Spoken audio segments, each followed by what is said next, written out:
investigation to reach the conclusion that they're only... Let's go. Today is Tuesday, June 23rd, 2020. Coming up on Roland Martin Unfiltered. Rayshard Brooks was laid to rest today at a private funeral service in Atlanta at Ebenezer Baptist Church. We'll show you and give you all the details. Dr. Anthony Fauci testified today at a House hearing on COVID-19. We'll show you what he said today and bring our own doctor to give you the latest on the coronavirus. A huge spike in numbers in Texas and California.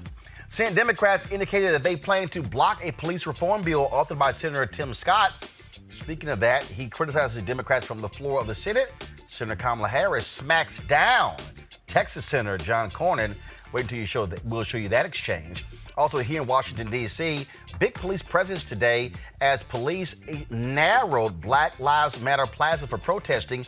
We'll show you that video. Also, New York and Kentucky have primaries today. We'll talk about whether it's as bad as predicted when it comes to voting.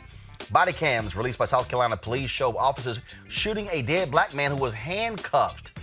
Wait until you see the footage. And a Facebook post looking for black union editors brings out the racists in the production industry. We'll talk with the author of the post. Also, we'll talk with the attorney who represents the last survivor of the Tulsa Massacre in 1921. Mississippi governor is not open to a proposal to have two state flags. Walmart just announced they will no longer allow the display of the Mississippi flag as long as that Confederate emblem is on the flag. Plus, we'll tell you about a proposal to rename the Edmund Pettis Bridge after Congressman John Lewis. Plus, 3 crazy-ass white folks today, including one Karen who just lost her ever-loving mind. Oh, my God. Wait until y'all see this. It's time to bring the funk on Roland Martin Unfiltered. Let's go.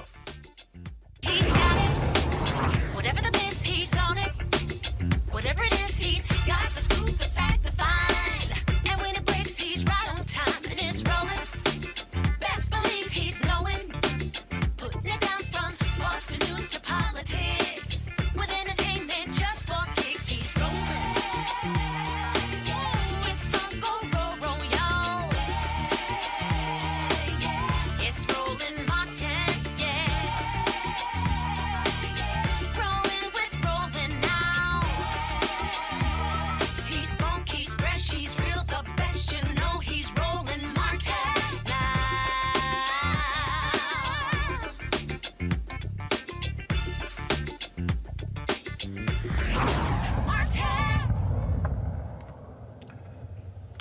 A memorial service for Rayshard Brooks was held today at Ebenezer Baptist Church in Atlanta, the historic church where Reverend Dr. Martin Luther King Jr. once preached. King's daughter, the Reverend Bernice King, delivered remarks at his funeral. If we miss this moment, we will find ourselves returning again and again to a pathway of chaos and self-destruction. So to all of my activists, to all of my organizers and people of goodwill, we cannot stop our cry for justice and our fight for freedom. We cannot stop our demonstrations until our voices are heard and our demands for police reform are met. We must not stop until white supremacist policies and practices are no longer the order of today. We will not stop until voter suppression is a thing of the past. We will not stop until reparations sets us on a path to be free at last. We will not stop until our leaders are no longer polarized between Democrat and Republican, but are united in a clarion call for healing and just and equitable policies that overcome the racial disparities. Don't you stop until Black Lives Matter in every state, in every city, in every hamlet, in every village, in every sector of American society, and ultimately the world.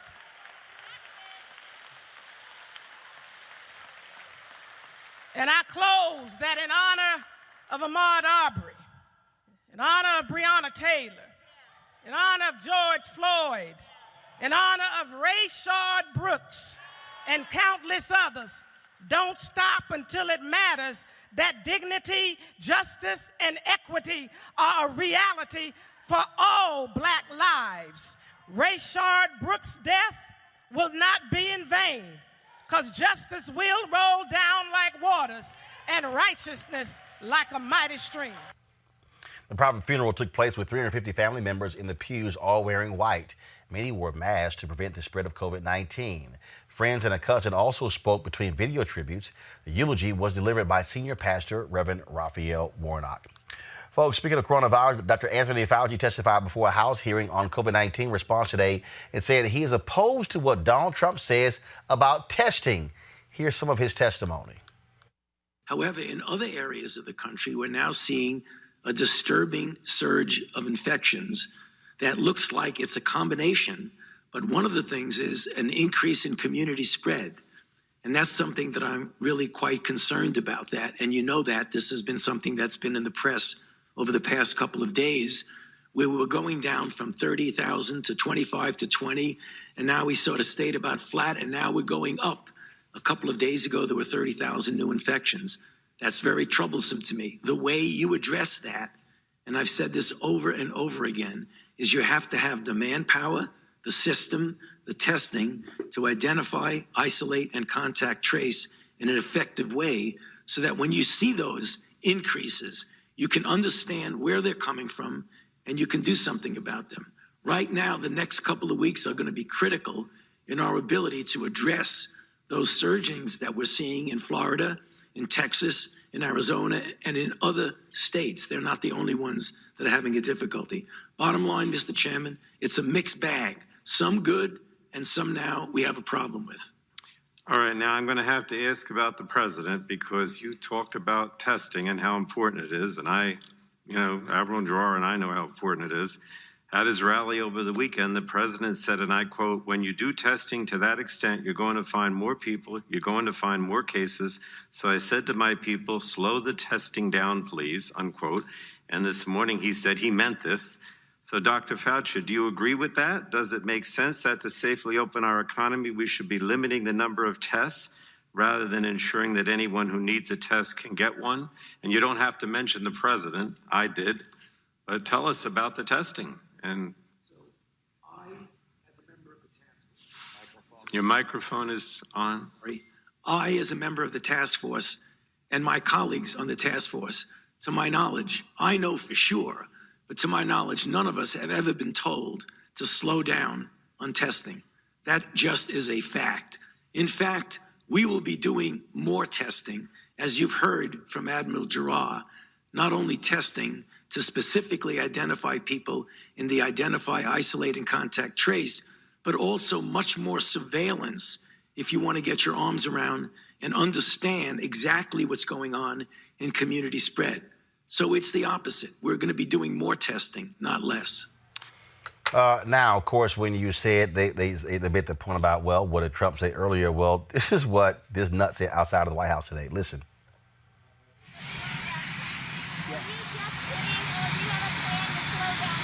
I don't kid. Let me just tell you, let me make it clear. We have got the greatest testing program anywhere in the world. We test better than anybody in the world. Our tests are the best in the world, and we have the most of them. By having more tests, we find more cases. We did 25 million tests. Think of that, 25 million. If you look at other countries, they did 1 million, 2 million, 3 million, big countries. We did 25 million, way more by double, triple, quadruple any other country. Therefore, we test, we're gonna have more cases. By having more cases, it sounds bad, but actually what it is we're finding people. Many of those people aren't sick or very little. You know, they may be young people. But what's happened is because of all of the cases that we find, we have a very low mortality rate. Just about the best in the world. So that's the advantage to the testing along with other things. But just remember this, the reason we have more cases than other countries is because our testing is so much. Other countries do very little testing by comparison. So we're gonna do this year Right now, up till yesterday, I think they told me, we're over 25 million tests. Other countries are at 2 million, 3 million. Here's what I say. Testing is a double-edged sword. In one way, it tells you you have cases. In another way, you find out where the cases are, and you do a good job. We are doing a great job. We have never been credited for it. We're doing the best testing job anywhere in the world. We're doing. Okay, I don't have no idea what the hell you're talking about. I mean, if you want to hear a bunch of just mumbo jumbo, you just actually heard it right there. Bottom line is, Donald Trump has not wanted there to be testing.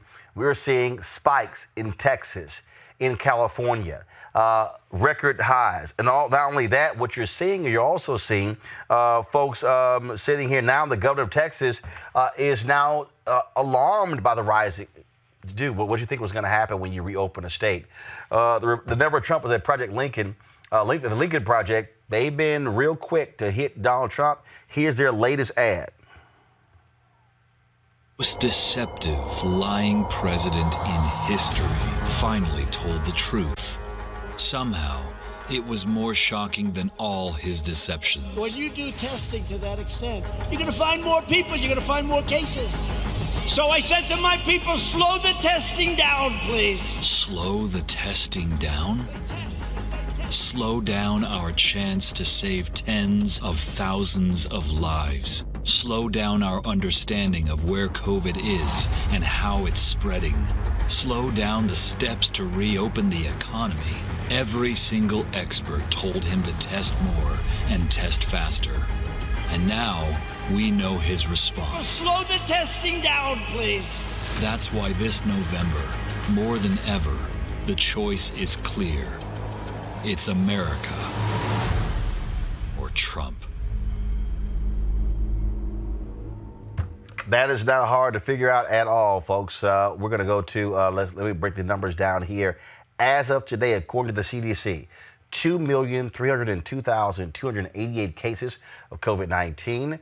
We have 26,643 new cases. 120,333 people have died. 410 of those deaths are new. My panel today is Amisha Cross, political analyst and Democratic strategist, Malik Abdul, Republican strategist, Brittany Lee Lewis, political analyst. I want to start with you, Amisha. I mean, look, Donald Trump, I was playing. First of all, he makes the comment, and the staff, he was joking. Then he comes back, no, I don't kid. But then we're like, well, no, he actually was joking, but then Kelly, McEnany today said, well, no, he wasn't joking, but it was sarcasm. You don't joke with a disease that's killed 120,000 Americans. That's not what you do, Amisha. Absolutely. And Roland, we all know that President Trump was not joking. If anything, he has been consistent about COVID from the beginning. He never saw it as a threat. He talked about it being a hoax. He tried to prevent there being testing from jump. He did not want people to have access to testing. That's something that he has held steady on since March. And when, lo and behold, it becomes true that he opened states and pushed to have states open way too soon, and the cases went up, now he wants to continue suppressing testing to show that, the cases aren't what they actually are. And I think that it's extremely problematic because, one, he doesn't want to take any level of responsibility for the role he's played in people having a false sense of security, but also in ignoring all of the warning signs, ignoring all of the precautions that have been given from his own team that he designed and put together for coronavirus, in addition to not paying attention to other nations. We know that President Trump is someone who wants America to be as isolationist as possible. But we've seen signs of waves increasing abroad for at least the past 2 months. So he knew that it was going to happen here should he open the economy, open the government up way too soon. Yet he pushed states to do it anyway, with those call outs on Twitter, with the disrespect to governors that refuse to do it. And we're seeing the results of that every single day. McEnany, to her credit, is someone who is actually very bright, but she is also someone who is towing the line for this president. And she will say that it's a joke. She will say that it's sarcasm, because what else can she do? President Trump is tweeting day in and day out. He's shouting to whoever will listen that testing is not necessary, that at the end of the day, we're doing more testing now. So more testing means more people have COVID-19. what more people having COVID-19 actually means is that we allow for these states to open far too soon. He pressured them to do so, and now we're seeing upticks, particularly across the South. The areas that he himself has, touted as being splendid, has wanted to host events in. And the question remains, when will he actually start listening to the science? When will he put people's lives ahead of his own ego? When will we see this president actually take COVID-19 seriously? Malik, you don't joke around with this. This is real. You're the president of the United States. You don't play games with this by saying, I told them to slow the testing down. I agree with that. I don't think this is something that the president should be joking about at all. But as we heard, to really clarify, as we heard from Dr. Fauci, that's if we believe Dr. Fauci is the sage and the trustworthy source that we've said he has been since this COVID crisis actually began. Donald Trump actually did not say that to his staff, that they should stop the testing. That came out of Fauci's mouth himself, in addition to, I believe that was the CDC director who was sitting beside Dr. Fauci. So both of them said that they have not heard under any circumstance the president had ordered anyone to stop testing. So we know that there are definitely more testing made. Say it. Well, why say it at a rally? Why say it? As I said, that's not something that the president should say. But we're either going to believe what Donald Trump said and what they said that he's joking about, or we're not going to believe Dr. Fauci. So no.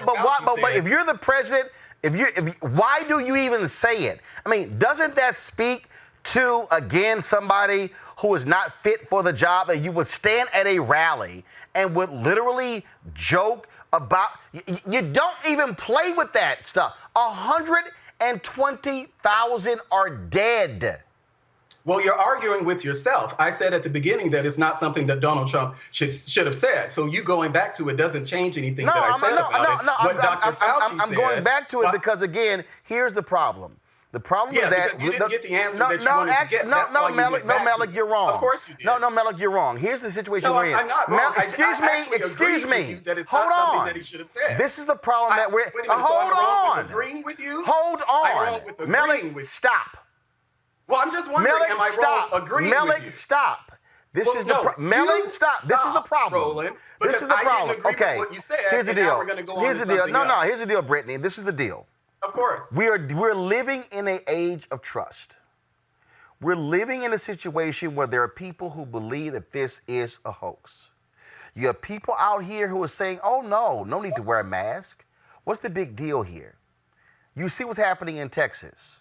Governor Greg Abbott, Republican. This governor ignored what Houston Mayor Sylvester Turner was saying. He ignored what the mayor and the county judge in Dallas was saying, and others. And they said, Governor, go slow. There are too many people who are believing this is a hoax. He doesn't do that. All of a sudden, numbers in Texas are spiking. The problem with Donald Trump joking, even though Fauci comes today and cleans it up, and the CDC director, the problem with him even making the comment is what it does, Brittany, it reinforces for those people who really think this is no big deal. And that's a problem for our hospitals. I've seen messages where hospitals in Houston are telling folks, discharge your patients because we're going to need these beds for coronavirus victims. Hospitals in Miami and other parts of Florida. And so to stand there and even be flippant with this, that is shameful conduct, Brittany. You're right, Roland. It's absolutely petrifying. I mean, outside of his rhetoric, the president won't even wear a mask at bare minimum to be a leader for the general American public. And it's very clear that he is not taking this seriously. He continues to put more American lives at risk, some of whom are his own constituents. And most importantly, he's looking for someone to blame. That's part of this story. He knows that he's failed. He knows that there has been a botched response. He knows that it's caused a wildly and irresponsible amount of lives that have been lost. And he knows that he is responsible for that as the president of the United States. We know that his response is challenging American exceptionalism. We know that Europe is struggling with whether or not they're even going to let Americans in, which again, not only does it challenge American exceptionalism, but it challenges his ability as a leader. not only the leader of the United States, but oftentimes people believe that the United States is really a leader for the globe, and we are not that right now. And it is Trump's fault. And now it's almost as if he is doubling down so that he can lay the blame elsewhere. Malik, how can one trust anything that comes out of his mouth if he doesn't take something like this seriously? Well, from my perspective, I wouldn't listen to Donald Trump or any president as far as how to take something as serious as COVID-19. I wouldn't listen to what any president said. I would listen to my doctor. I would listen to health professionals. I would listen to Fauci. I would listen to many others. I definitely get the idea that the president should be the standard bearer for this and where he's guiding people in a different direction. But for my purposes, as a supporter of Donald Trump, I would not under any circumstance listen to what Donald Trump or a President Obama said about anything related to this. I would have conversations with my doctor. So whether or not I actually contracted COVID-19, I wouldn't listen to what Donald Trump or Fauci or any of them said about what type of treatment I should get. First of all, no. First of all, let's be real clear here. We're not speaking of treatment. This is not treatment. This is simply for someone who's being flippant about testing.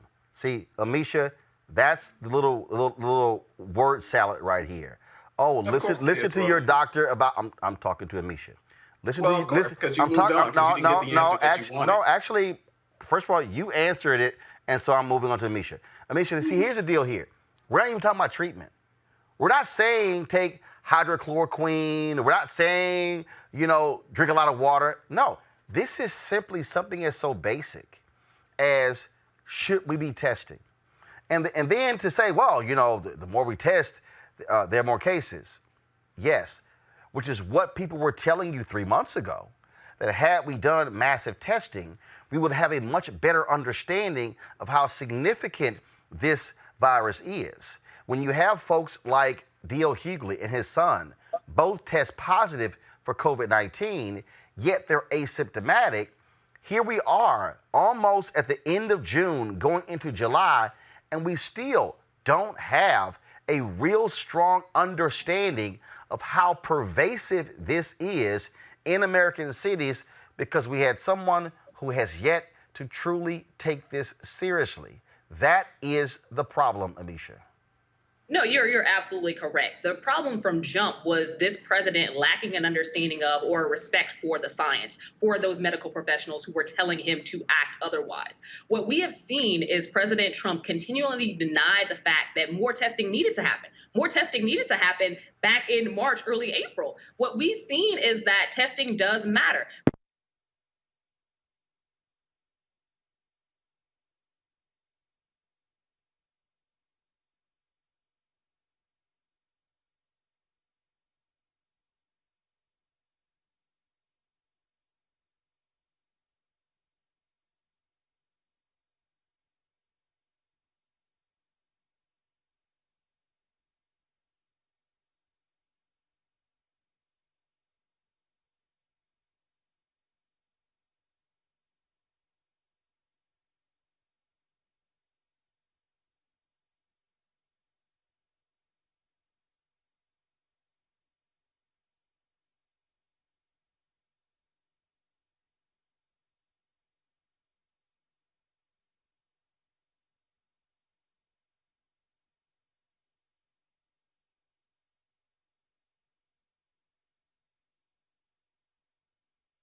know. Let me know. Nope. Can't hear me? All right. Can y'all hear me now? Thumbs up, please. Thumbs up, please. Thumbs up, please. They're still saying no sound. Can you hear me? All right. I can hear you. All right, got it. Okay, so y'all can hear me. So here's the deal. We're waiting to get the panel up. What I want to do is, I do want to do this here. Yesterday, folks, there was, we'll get this up in a second. Yesterday, you had folks losing their mind outside of the White House in Lafayette Park, where they were trying to pull down. They were trying to pull down the Andrew Jackson statue that's in Lafayette Park, okay? So they were trying to pull that down. This is the New York Times yesterday. Guys, go to this here.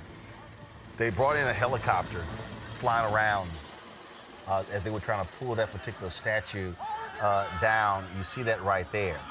Well, that statue literally is in Lafayette Park, right across the street from the White House. They tried to pull it down. Police then came in, firing, of course, tear gas and mace, clearing folks out of there. Well, here's the deal. Today, that is not the scene today. Come back to me now. That's not the scene today. We literally, our offices are literally right here at 16th and K. And what the cops then decided to do was they decided to, for a significant show of force, go to the video. And so this is the video right here of them. We were walking outside. And so massive police force you see right here. They blocked off 16th and K Street. And what they did was they forced us to actually go all the way around. And then they blocked that street off. They brought out some concrete barriers. And so it's really a 2 block. So from 16th and K to 16th and H. So H is where Lafayette Park is. So you have H, and so it comes down. The problem here is that, and we'll get to it in a second. What they did is Donald Trump, first of all, said he's going to sign an executive order. He wants to throw people in jail, wants to throw them in jail for actually pulling down statues on federal land. And so you actually, so you see that. And so we're going to come back to this topic in just 1 second. I just want to show you that video. It looks like we have our panel back. Amisha, you were making a point about coronavirus before. We actually had a power surge here at our offices here. So you can finish that point. I'm going to go to a doctor who's our guest, and we're going to go back to this statue story. Amisha, go ahead.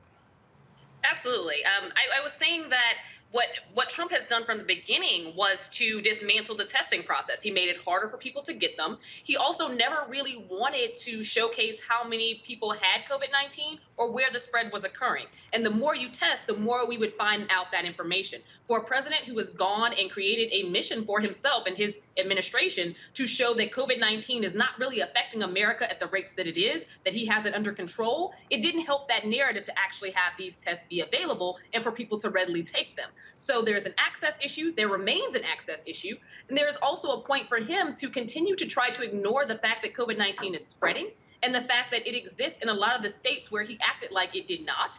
And right now, affecting populations that he initially continued to tell people it wouldn't. So from jump, Trump has lied about the spread of COVID-19. He has not tried to be in the least bit effective in terms of mitigating it.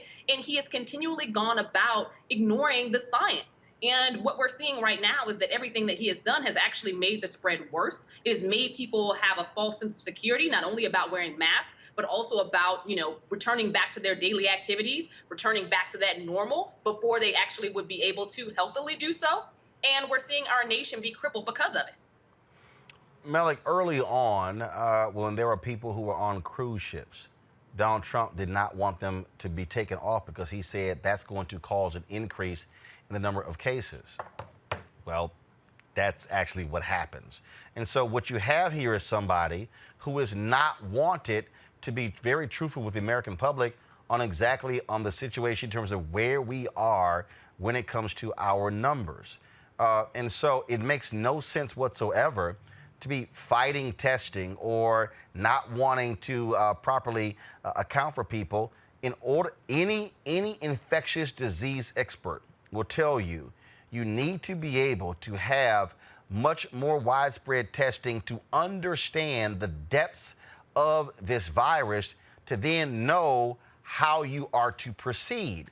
As long as you are living in ignorance and flying blindly, then you don't have a true understanding of what's happening with COVID-19 in the United States. Well, that's exactly what the experts said at the press conferences that they essentially had almost every single day. So this is, I mean, I agree with that. But Fauci, Birx, and the many others have talked about this very thing, how ramping up testing would be the thing that they would need in order to kind of get a handle on this. But Dr. Fauci was asked today in the congressional hearing whether or not he regrets not telling the public, informing the public that we should start wearing masks earlier. I think this was back in early March. And he said he didn't because of the fact that they were not, he was concerned about PPE and whether or not the hospitals would suffer from the amount of people, the deluge of people who would be going into, whether it's hospitals or even testing positive for the virus. So as I've said on your show many times, that's something that the experts have talked about, and to a person, each of them has said that this is something that we definitely need. So I don't think that the people who are around Donald Trump are actually saying this. A lot of this focus has been on Donald Trump, which is why I've said that we should listen to the experts. You don't have to listen to Donald Trump. I get he's the leader of our country, but you don't have to listen to Donald Trump. And I don't know anyone who, I don't know anyone who relies on what Donald Trump or any president says as far as their health decisions. Because for me, this is a health decision. This is not just something, a political football. We're talking about health. I'm not going to listen to anyone. But this actually goes beyond listening to your doctor. And I want to bring in Dr. Idris Jamal Abdur-Rahman with the Women's Healthcare Group of Illinois. Dr. Abdur-Rahman, this is the point here, which is critically important. You can't simply reduce this to listen to your doctor about your health.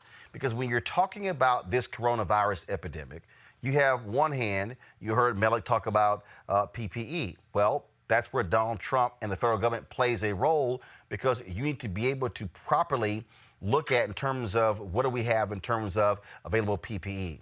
Donald Trump kept lying to the public by saying, "Oh, it was left barren," when in fact a report came out today showing there were 16,000 ventilators that were actually in the federal stockpile. And so you can't say, Doc, don't listen to Donald Trump, when if you are the president and you are responsible for how the federal government responds to this and getting out PPE to states, those states getting them to hospitals and ventilators and testing, if you are denying the reality of all of this from the beginning, then all of that ends up being a problem.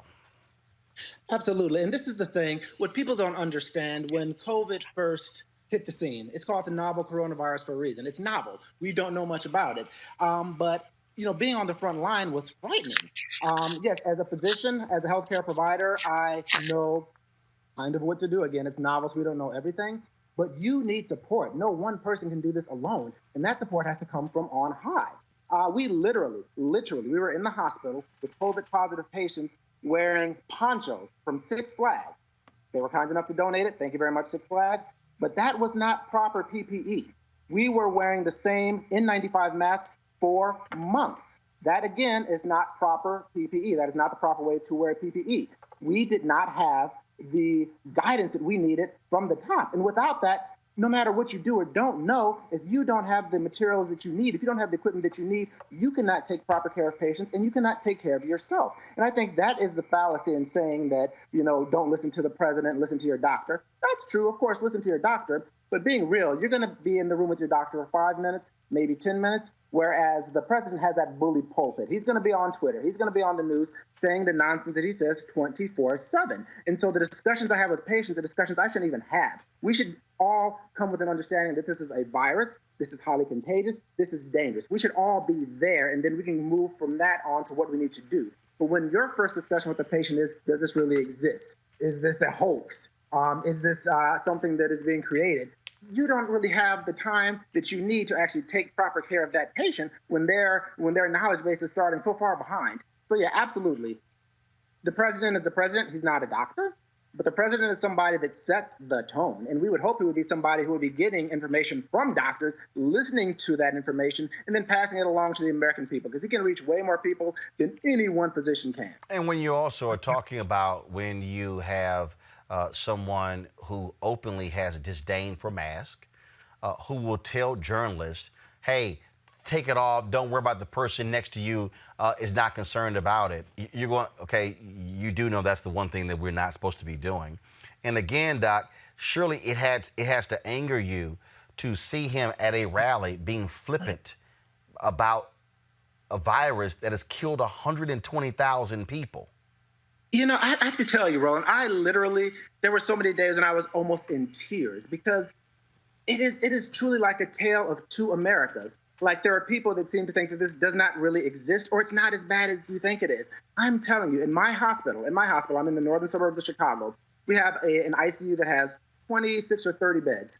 There was a point in March, April, and May when our ICU was full, and we had not one, not two, but 3 overflow areas that were full. And these were patients, like, literally, I was on call one Saturday night, and I literally started crying in the call room because I heard code blue, code blue, code blue, 5 code blues in one night. And yeah, when people pretend like this is not something that's serious, it absolutely is. And it's not just older people that become ill. Middle-aged people, younger people become ill. But let's just say it were only older people that become ill. I mean, we can't just sacrifice people. We can't just sacrifice people and pretend like they're not important in society. So yes, when you see Donald Trump not wearing a mask, not only encouraging people to not wear masks, but bullying people that wear masks, it is infuriating, because, again, people can say, oh, he's not a doctor, he's the president, but for better or for worse, people look to their president as a leader. And it is infuriating when the science is so clear. This is a virus. It is spread through respiratory secretions, from your mouth, from your nose. Wearing a mask will prevent 90+% of that transmission. And then to not only not wear a mask, but then squeeze people into these arenas where they're yelling and screaming and hollering on top of each other. It is, you know, I mean, in one sense, it's mind-blowing. I was talking to my wife, like, 3.5 years ago, this would have been mind-blowing. Now it's just like, this is Donald Trump doing what Donald Trump does, you know, and that's kind of a sad state to be in as well. But yeah, it is, as a physician, it is absolutely infuriating that he is allowed to get away with this, and the sycophants that support him. It's mind-numbing. It truly is. Well, it is certainly difficult, I'm sure, for those first responders, the people who are on the front lines who are trying to care for people, not having enough PPE, not all those months having to wear the same mask weeks at a time, even though that violated all medical protocols. And again, that's what happens when you don't take this thing seriously. And let's not forget, Donald Trump said, oh, this is just one person from China. Then it was, oh, we have 15 cases, we'll be soon down to 0. Oh, you have Larry Kudlow, who said, oh, no, we've got this as completely under control, as airtight as possibly can. And now, June 23rd, 120,000 people are dead, and we're seeing dramatic increases in Texas, in California, in Florida, in other states. This is not going away. So it would be nice if Donald Trump could take it seriously. Dr. Abdul Rahman, we certainly appreciate it. Thanks a lot. Thank you. All right, folks, let's go to the breaking news out of Kentucky. Today is primary day, and we told you the problem there. 3,700, normally 3,700 polling locations in Kentucky. Today, just 200. This is video from the folks at Black Voters Matter. People who were in, go to my iPad, please. These are people who were in line, and then they locked the doors at 6 o'clock. Look at all of these people. It makes no sense whatsoever. But just moments ago, Charles Booker, who is running for the United States Senate on the Democratic side, filed an injunction to extend the voting time. According to Black Voters Matter, extension has been granted and doors are now open. Power to the people. We're not leaving until every vote is counted.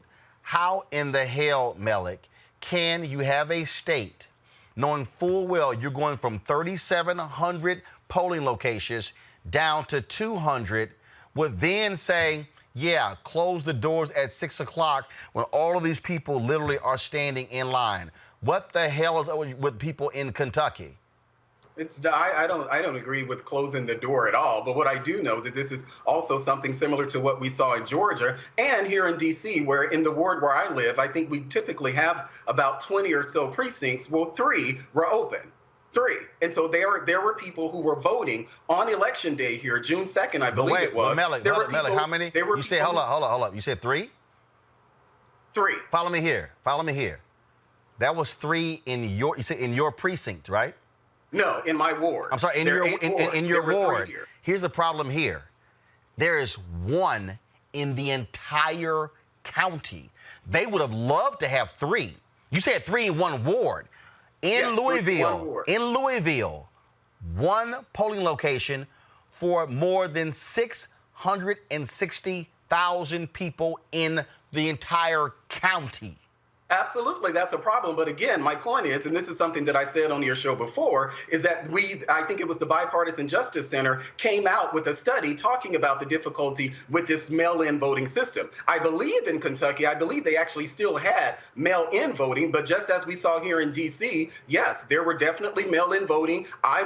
For the first time, I voted absentee. I don't know if it was eventually counted, but I do know that I voted absentee, but there were people who were in lines as of 11 o'clock. Now, those things don't make the news here because it's D.C. and people kind of give D.C. short shrift, but these things were happening and there were people, the Black Lives Matter activists and many others who were talking about the fact that the mayor participated in voter suppression here in D.C. That's not excusing what happened in Kentucky, but this isn't something that's particularly isolated to Kentucky. And it seems as if a lot of this, as that report said in the Bipartisan Justice Center, that in a time of a pandemic, moving to things like an all mail-in voting system, or even trying to restructure the elections to accommodate the social distancing that was required, is something that is extremely difficult to pull off. So I'm not excusing what happened in Kentucky, but I'm glad this actually happened now, as opposed to around Super Tuesday, when a lot of this was, when we knew about the virus, but a lot of things weren't taken. So at least this is happening later in the election cycle as opposed to earlier in the election cycle. But Brittany, first of all,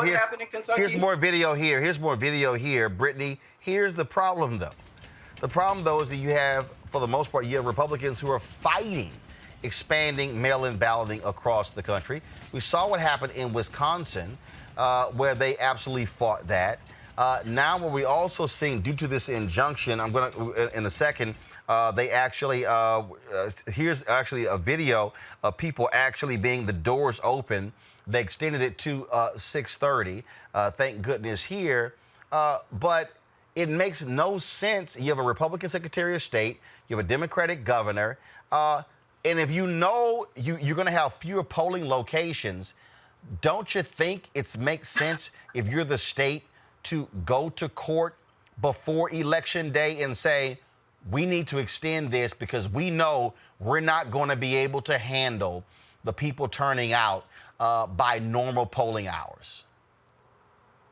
I mean, Roland, we know what's happening here. This is voter suppression at its finest. And they're not really trying to allow folks, especially a place where the majority of the voters are going to be Black, to be able to be at the location and to be able to cast their vote, which is their right to do. But we've seen voter suppression, especially from the Republican Party for centuries. I mean, this is ever since we were, quote unquote, given the right to vote. We have seen voter suppression across the board. So I'm no way surprised. In fact, I'm sitting here looking at a tweet that this is Jose Andres. He tweeted this, Amisha. Many people now locked out of voting in Louisville. This is 31 minutes ago. Doors closed at 6 p.m. sharp in Kentucky. They told his team they arrived before, but traffic was backed up getting into the exposition center, and 30 minutes just to get to parking lot. So normally what happens is, obviously you have to be in line. Well, it's a little hard to be in line if you're sitting on the freeway, and then if you get there, you got to park, and that's taking 30 minutes. I mean, this is just crazy. This is disenfranchising voters by not giving them a shot to have, again, in the county, more than 660,000 people in one polling location. Make sure your audio. Make sure you're not muted. I was definitely muted.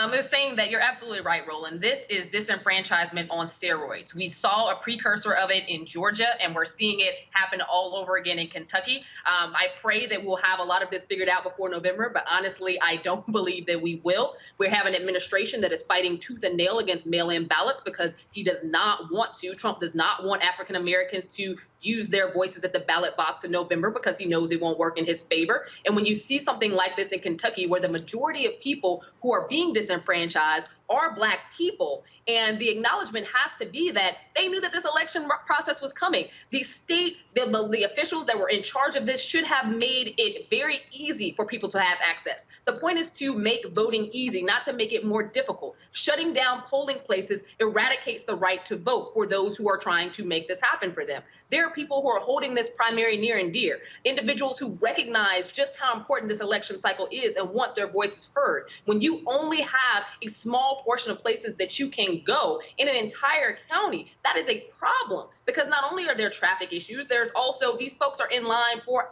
hours. We still know that COVID-19 is out there. People are trying to be as respectful as possible of the science, and they're still trying to carry out their civic duty. We know that there's a lot of training that has to go into the process of mail-in ballots. We know that we still have to make sure that those mail-in ballots are counted and that free postage is given for those who are utilizing them. But right now, we also need to focus on polling places being open. This mass closure of polling places across various areas in the South is not by chance. This is by structure, and this is done on purpose. And we need to make sure that it is eradicated before November hits. Because sadly, I think that we're going to see more and more upticks in these types of issues the closer we get. This was a video posted 14 minutes ago by Charles Booker, the brother, of course, who is running for the Democratic nomination for the United States Senate. Watch this. Jefferson County, good news. The doors have been reopened at the fairgrounds. Stay in line. You will be able to vote. If you're wondering, if you were thinking about turning around, don't do it. The doors have been reopened. Stay in line. You will be able to vote. Make sure you do. Joining us right now is Reverend Dr. William Barber, repairs of the breach. Reverend Barber, it is shameful that people had to sit here and slam their hands on the doors just to be able to vote. It's an abomination that Kentucky, the Secretary of State there, Republican Secretary of State, did not anticipate this here and not be proactive. Earlier in the day, we're looking at videos of massive car lines, folks trying to be able to park, not even getting to the location, and then Booker gets the injunction, and they only extend it for 30 minutes. You're right, Roland, and the Secretary of State, the Republican, did anticipate it. In fact, he knows that they just lost the governor's race. The Poor People's Campaign was huge last time in that race, organizing people. 3 counties turned from Trump counties to Democratic counties, never called the governor's name, but we turned out voters. This is the same Secretary of State who used to be connected with the governor, if I'm not mistaken, who arrested members of the Poor People's Campaign when we came to deliver a petition, but allowed white supremacists to come on the Capitol with guns. We've seen this, though. I want to have people understand, since 2010, there have been 26 states that have done voter suppression. Hear that now. Since 2010, not since Donald Trump has been in office. One of the ways they have done it that we've not talked about it is this reducing of polling places. In North Carolina, the last 2016, we beat them on everything, but they reduced the polling places by 150 across the state. We beat Trump down ticket, but we didn't beat Trump because the numbers were dropped because of the fewer numbers of voting places. So one of the things we got to talk about now is if every lawyer that's concerned about justice has got to come off the sideline after this primary. I'm hearing, Roland, they may not even know the totals until June 30th. I just got a text from Kentucky. We need to come off the sidelines. We got to fight in the court. And number one, get early voting, not just mail-in voting, but early in-person voting. And then we have to have more and more voting sites in November. So we need early voting and sites in November. And then we're going to have to work hard in all of our organizations, making sure as many of our people do mail-in ballot. They know they're in trouble. This election, not just for Trump, but in the future. And so it's an all-out battle, but it's been put in place. They've been trying this, I almost cursed, trying this crap since 2010. It's just being exacerbated now. This is a photo. This is a photo here from Graham Ambrose. Folks, this is the photo showing you the early voting, the voting location today in Louisville. It took place in their convention center. The thing, Reverend Barber, that people say, it is designed to frustrate people. If they see these lines, if they hear, it takes me 30 minutes to park. Y'all, I'm not wasting my time. The people who got to go to work, the folks who can't afford to take the day off. I mean, this is the fundamental problem we're talking about, where people want to be able to participate in democracy, but they're making it difficult to do so. Exactly, and that's why we need to fight for the whole weekend prior to the election to be early voting. Friday, Saturday. I mean, we need, actually in North Carolina, we have 2 weeks. But all across the country, there should be no reason between now and November that we don't have Friday voting, Saturday voting, Sunday afternoon voting, right on up to the election day. Election should no longer be a day. Election should be a season. Now, Roland, I want to say something right now that may look some people a little upset, but you know how we do. There's a lot of conversation right now. People saying we want to make Juneteenth a holiday. We want to make Juneteenth a holiday. I want to say this. First of all, slavery ended December 6th, 1965. Juneteenth was when they found out about the Emancipation Proclamation. But before we get into holidays, why not, first of all, make voting day a holiday? And then if we want to do something, say, between now and the next Juneteenth, we're demanding reparations, we're demanding restoration of the Voting Rights Act, we're demanding health care, we're demanding living wages. And then on that day, we could make something out of it because we would have obtained some policy shifts. I don't want folks to turn any of our attention right now into a day when we're in a battle. We're in a battle for the vote, when we're in a battle to keep us from being disenfranchised. And I want folks to hear that in a lot of love. Everything we have now should be turned towards fighting for access to this ballot in November. Everything we have right now. All the marching in the street. I heard Pastor Warnock say today at the funeral of Rashad, there's another march happening, and that's November 3rd. There's another march happening. Those are the marches wherever states have early voting. And that's what we've got to focus on in a major way as we go forward. All right, then, Reverend Dr. William J. Barber, we certainly appreciate it. Thank you so very much. It is, again, folks, we're monitoring what's happening there. Let me know, folks, we have Latasha Brown, co-founder of Black Voters Matter. They are on the ground there in Kentucky. They've been there. They shouted out Ariana Grande, who had coffee and food delivered to the folks who were actually waiting in line. This is what's it's been going on. I mean, again, they were there on the ground in Georgia when we saw the drama happening there in Georgia. We're seeing the same thing in Kentucky. There is tremendous voter enthusiasm that is taking place all across the country. This, of course, was a video. Go to that Black Voters Matter released about 8 hours ago, where they've been going all across these states. Take a listen.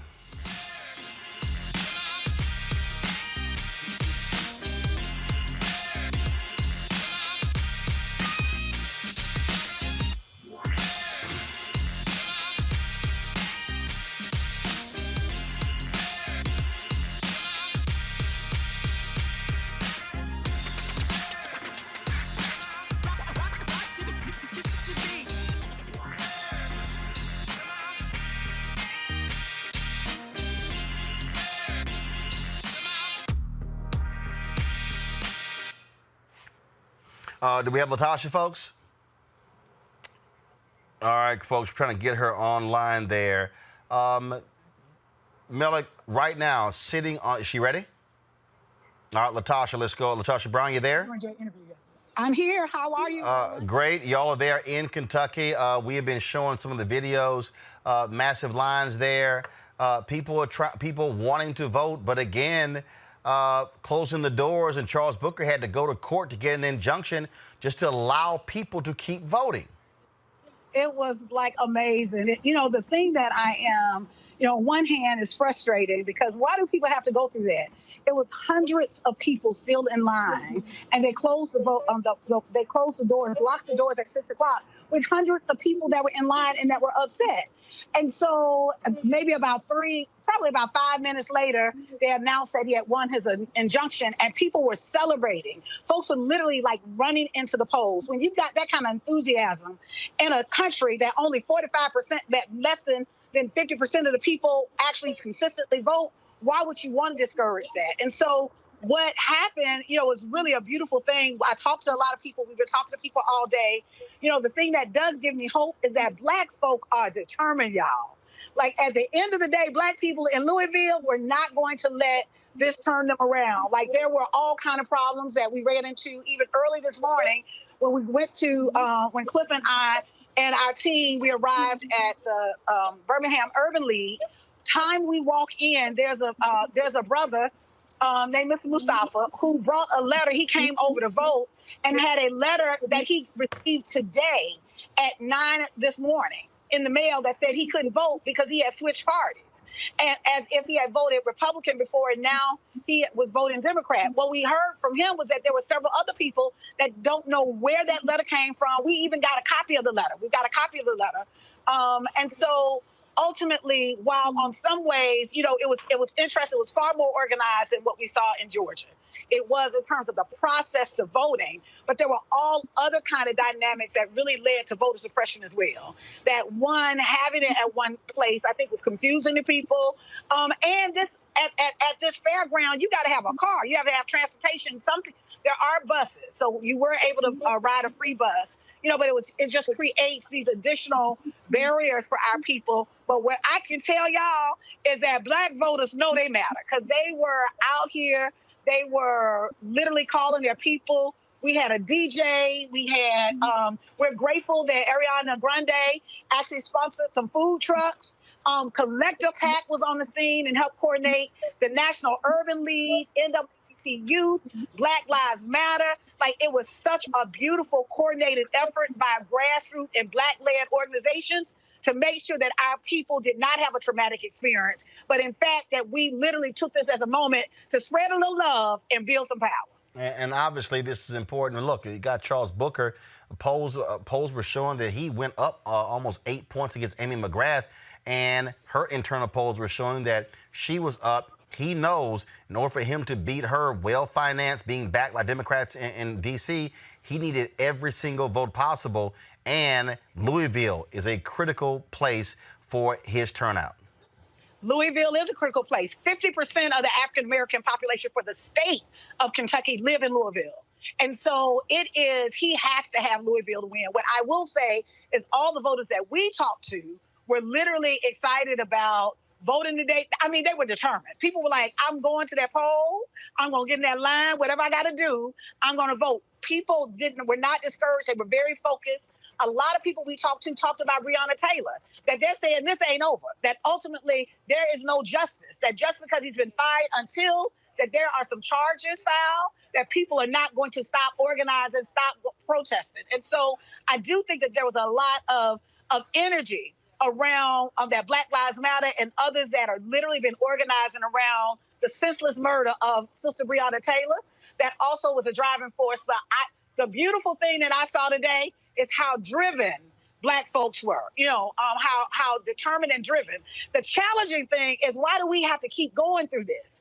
That ultimately the burden always rests on us, right?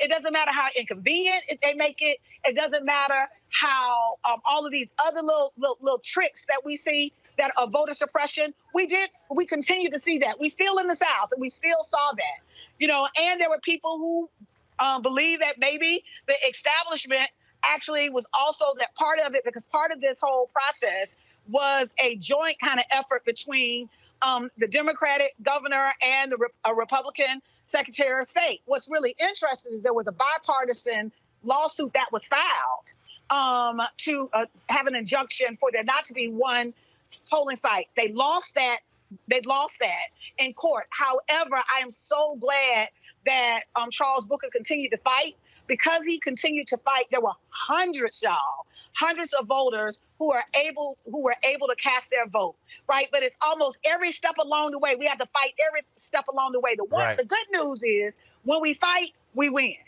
All right, Latasha Brown, co-founder, Black Voters Matter. We appreciate it. Thanks a lot. Thank you. Thank you, Roland. Well, thank you. One more breaking news item. The ACLU announced the Missouri Supreme Court ruled that their lawsuit to make sure all eligible voters are able to vote by mail without a notary during COVID-19 can continue. As they say right here, Missouri will see you in court. Brittany, is it an abomination, the fact that Mitch McConnell is sitting on his desk? That is a bill that will restore many of the protections of the Voting Rights Act that the Supreme Court ruled unconstitutional. It's been sitting there for months. He refuses to bring it up. He refuses to bring it to the floor. What does that say about Republicans and what they want to do come November? I mean, we know what this is, Roland. There is a long history of voter disenfranchisement, especially when it comes to poor communities and communities of color.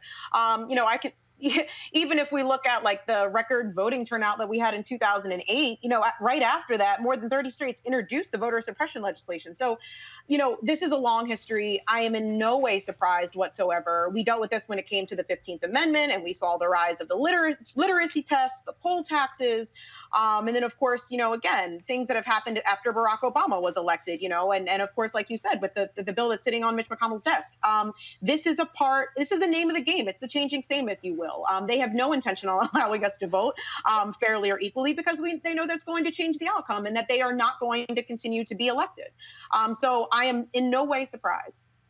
Melik, you look at why, again, here you got Mitch McConnell from Kentucky sitting on his desk for months, won't even bring it up. And if that was in place, you would have some protections against some of the actions that we're seeing take place all across the South. I'm not sure why McConnell isn't touching it right now. But I want to reiterate that this is something that, fortunately, all of the other states, with the exception of for Georgia, Kentucky, and even D.C., all of those states that had earlier primaries before we really went into this quarantine lockdown, they had the benefit of not having to deal with all of this, which I imagine, and I don't think that the mayor of D.C. was part of some conspiracy to deny the vote. I actually, as we were talking, I got people texting me saying, well, why isn't Roland talking about what happened here in D.C., where our 100 or so usual precinct were down to 20. I don't think that the mayor intentionally tried to suppress the vote here, but that's exactly what happened. But I'll tell you why. But here's the deal, though. Look, first of all, I have parents, both 73 years old, who have worked the polls for years. We do have a fundamental problem right now where, first of all, most of the people who work polls are older Americans, and there are people who are scared to death of contracting coronavirus. As Reverend Dr. Barber said, what should be happening is you should have mayors and governors and secretaries of states and election officials, county supervisors saying, hey, let's look at this, knowing full well we're going to have fewer people, and then let's actually extend this, as Reverend Barber said, have longer periods of early voting, be able to expand mail-in voting. But part of the problem, even with mail-in voting, you got Republicans who are fighting even putting a prepaid stamp on the doggone thing, and you got Donald Trump tweeting every other day saying, oh, it's fraud, it's rigged, don't do it. And the Republican Party, as a party, they are fighting expanding mail-in balloting, even though people are saying keep folks safe from contracting coronavirus. Well, what I can do is talk about my own city and what I know people experienced here. I know there tends to be a lot of focus on what happens. No. What we can do is actually talk about what's happening in the nation and what should be done. Well, that was my question. And so what I'm asking is, what I'm actually trying to explain to you as far as what happened here in D.C. No, what I'm asking you is, are you and other black conservatives, are y'all challenging Roland McDaniel and Donald Trump by saying, why are you opposing efforts to expand mail-in voting when that's keeping people safe? Well, as far as my purposes, I can talk about what happened here in D.C. I don't have those conversations. I'm asking. I don't have those conversations. So you can't say hold up. You can't send an email. You can't say, as a black Republican or conservative, that you're concerned about the Republican Party using resources to oppose expanding mail-in balloting so people can stay safe. Can you speak on sure, that? That's something that I should do, but that would really only satisfy you. It wouldn't do anything personally for me. No, I'm sorry. But what I know so that doesn't matter to you?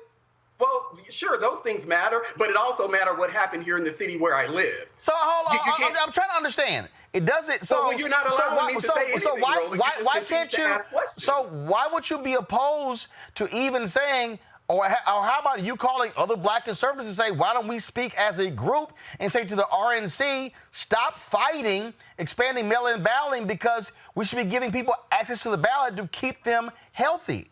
Well, I'm pretty sure that there are people who can actually do that. That's not something that I'm going to do. So to answer your question, no, that's not something that I'm going to do. Wow. But I can tell you again what happened here in D.C. We had the early voting. We had the extended hours. We had the mail-in voting. There were people in D.C. because they never received absentee ballots. They said, okay, well, let me just go to the poll because I never received those absentee ballots. In a city where voted for Joe Biden, I think probably almost 80%. He was going to win D.C. anyway. I don't think that the mayor intended to suppress the vote here, but what I do know that there were people, as I'm now seeing, they were waiting in lines after midnight to vote here in D.C., not in Kentucky, not in Georgia, here in D.C., and we don't talk about that because I don't know if it's because it's a blue city and we don't want to criticize the mayor here, but the activists that you're talking about, there were activists on the ground complaining about the fact that we couldn't get in to vote. Actually, we've talked about it where there were blue cities. We talked about it actually, for instance, in Houston, where you have a Democratic mayor. And we've actually talked about it when it was on the campus of Texas Southern University. And we also talked about it where the county elections chair in Harris County is a Democrat. Amisha, doesn't it bother you? Amisha, doesn't it bother you, Amisha? Actually, I'm talking about the country. You only want to limit the conversation in D.C. Amisha, here's the deal. No, actually, you're wrong. Amisha, here's the deal here. I'm talking to Amisha right now. Amisha, here's the real deal here. Amisha, here's what doesn't make sense. I'm talking to Amisha right now. Amisha, this is the fundamental deal. I would think that if you're a Democrat or Republican and you care about the health of people, you wouldn't say, well, you know what, I'm not going to do anything about it. You would actually say, guess what, RNC or DNC, stop the shenanigans, keep folks safe, expand voting opportunities. Amisha, final comment before I go to my next guest out of Tulsa. You're absolutely correct, Roland. This should not be a partisan debate, and we're seeing it turn into that. We should be expanding voter access for anyone along all political stripes who is eligible to vote in this country. It does not make sense that amid a international pandemic that we are seeing more and more voter disenfranchisement happen. We know that there are some things that we're going to have to change. I know that, and I'm very excited that you mentioned the average age of poll workers. I have myself volunteered at the polls several times, and I'm always aligned with seniors. It makes sense that there are a lot of people within that age range who are now being extremely cautious because of COVID-19, because they're the people who are the most affected and who get sick at the highest rates. So what we need to do is make sure that, and I think Reverend Barber mentioned this, make sure that we're expanding the time frame that people can vote. That 2 weeks makes a difference, but also making sure that we have other people who are, signing up to be poll workers. Because part of the other issue is we have an understaffed poll working system that I don't think that we had a full understanding of how we would necessarily be able to accommodate. But in addition to that, we have to continue to fight the force of Donald Trump and the Republican Party that says that there's a problem with mail-in voting. And be mindful that Donald Trump himself mail-in votes, and over 60% of his administration also mail-in votes. So if there's this huge hoax and if there's this huge fear of there being some type of voter fraud, which is what Republicans say anytime we talk about having everyone vote, particularly black and brown people, then why on earth is he himself and his campaign, as well as his strategists, engaging in it themselves? If it is good enough for them, if they can mail in vote, and if people can mail in vote in the thousands for decades now, why is it now that amid COVID-19, where it would be more protective for people to utilize that resource, that we are now seeing this administration and Republicans push so hard against mail-in ballots? I want to talk about this next story, and that is what's happening in Tulsa. Of course, Donald Trump was there on Saturday with that joke of a panel, joke of a rally. One of the issues that still has not been properly addressed, and that is, of course, the Tulsa race riot 1921. Oklahoma had a commission. They had somewhat of an apology, but they still will not pay for what actually took place. DeMario Simmons, he's actually an attorney there. He's representing the last survivor of that. He joins us right now. It's crazy that, first of all, what happened there was negligence by police, negligence by city officials. If that happened anywhere in the world, America would be demanding that country pay penalties to Americans who were impacted by it. Oklahoma, to this point, has said, not our problem. Here's a resolution, here's a quasi-apology, but we're paying nothing. Absolutely, Roland. Obviously, good to see you as always. I just want to say first that I do represent Mother Leslie Benefield Randall. She's 105 years old, and she's the last known living survivor that still lives in Tulsa. We do know of 2 other survivors that live outside of Tulsa. And you mentioned that the city and the state did this negligently. They did this intentionally. They intentionally destroyed the Black Wall Street of America because of their jealousy, because they had envy that the Black people here in Oklahoma had built a society, a community, basically their own town that was very prosperous and had money, had wealth, had doctors and lawyers, had oil, had land ownership, had a freedom mind state, and most of all, they had a community. And so this was burnt down to the ground in 1921. Overnight, you had 10,000 people homeless. You had up to 1,000 people dead and or missing. You had $50 to $100 million just in property damage. Now, we're not talking about the lost wages. We're not talking about the deaths, just in property damages. And so that's why I'm working with a team of lawyers from around the nation and other advocates, academics, volunteers. We have started an organization called Justice for Greenwood Foundation. Our website is greenwoodreparations.com. That's greenwoodreparations.com. We are totally focused on getting reparations for Mother Randall and the Greenwood community during this 100-year anniversary. When you speak of that again, the state, they've had the pomp and circumstance, they've had all those different things, but you have red state legislature there who they do not want to atone for what happened there. It's simple as that. They refuse to do so. Right, and what we talk about on our website at greenwoodreparations.com is making sure we're taking control of the true narrative. What's happening now, you have the same entities like the city of Tulsa who destroyed and killed Black Wall Street and Black people.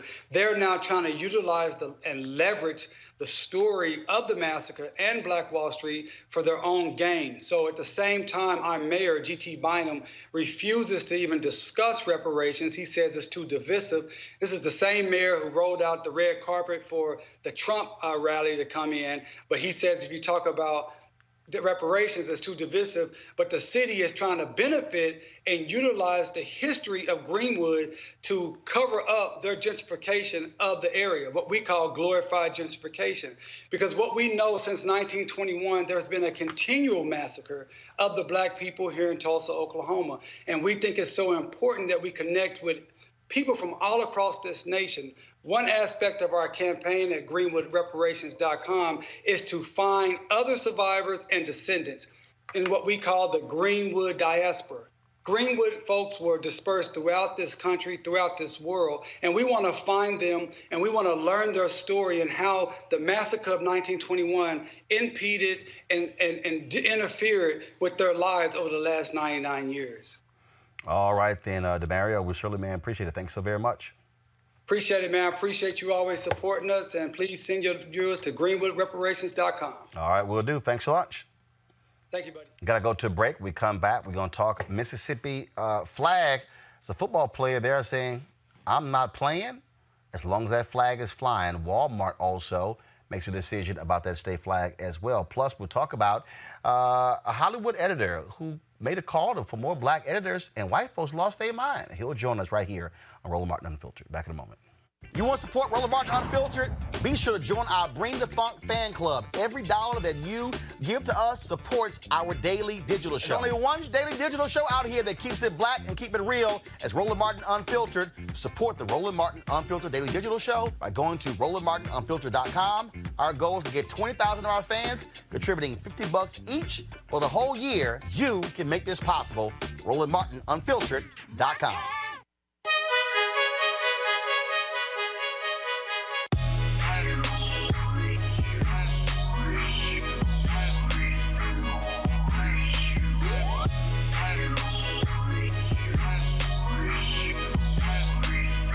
Have those headphones we showed you, plus that virtual reality headset. This is a 360-degree 4D headphones. Amazing sound, folks. If you want to actually get these, all you got to do is simply go to Ceek.com, Ceek.com, and then you can use the promo code right there. It says RMVIP2020, RMVIP2020. A sister, she actually created that, Mary Spiel. She is the creator of this, and so just go to Ceek.com, use the promo code RMVIP2020, RMVIP2020. All right, folks, today in Congress, they debated the GOP bill on police reform being offered up by Senator Tim Scott. Senator Kamala Harris, she spoke about calling it inadequate and how it does not meet the immediate needs of the moment. Here's what she had to say. I will say, we cannot answer their demands with this Republican attempt to obstruct real progress and real justice in our country. And for all of the pundits out there that want to entertain a conversation about whether Democrats actually want police reform, are you kidding me? Are you kidding me? We are responding to the cries in the street. We are taking them seriously. And we have proposed a prescription that actually responds to not just their demands, but the specific cases and the bodies that have just most recently been buried, much less the generations of black bodies that have been buried because of this issue. So don't anyone dare suggest we are standing in the way of progress. Let us all be clear about what is happening in the politics of this moment.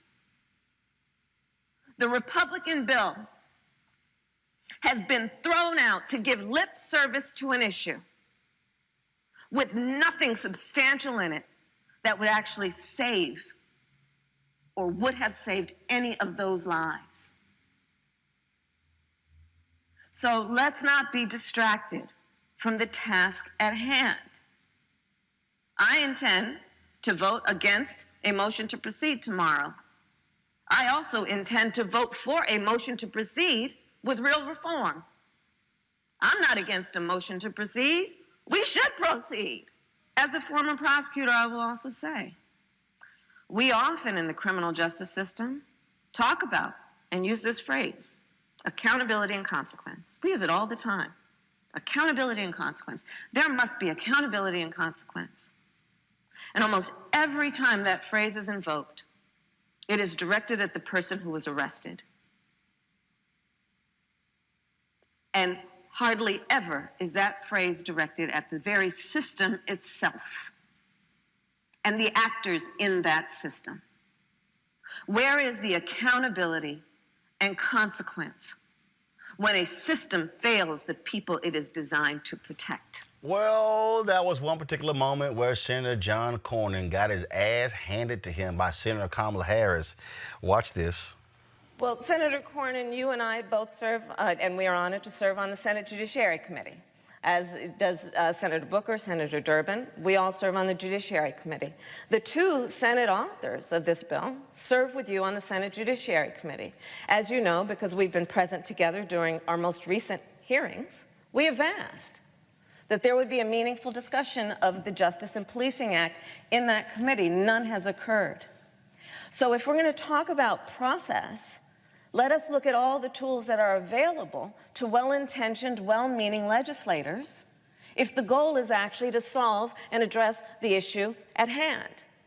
I've seen no evidence of that. I've seen no evidence of, in fact, what I've seen reading some of the newspapers, sometimes they get things wrong, but if they got it right, the Senate leader said that he has no interest in engaging in that kind of discussion or debate before putting the bill on the floor for a vote tomorrow. Madam President, may I ask one last question of the Senator?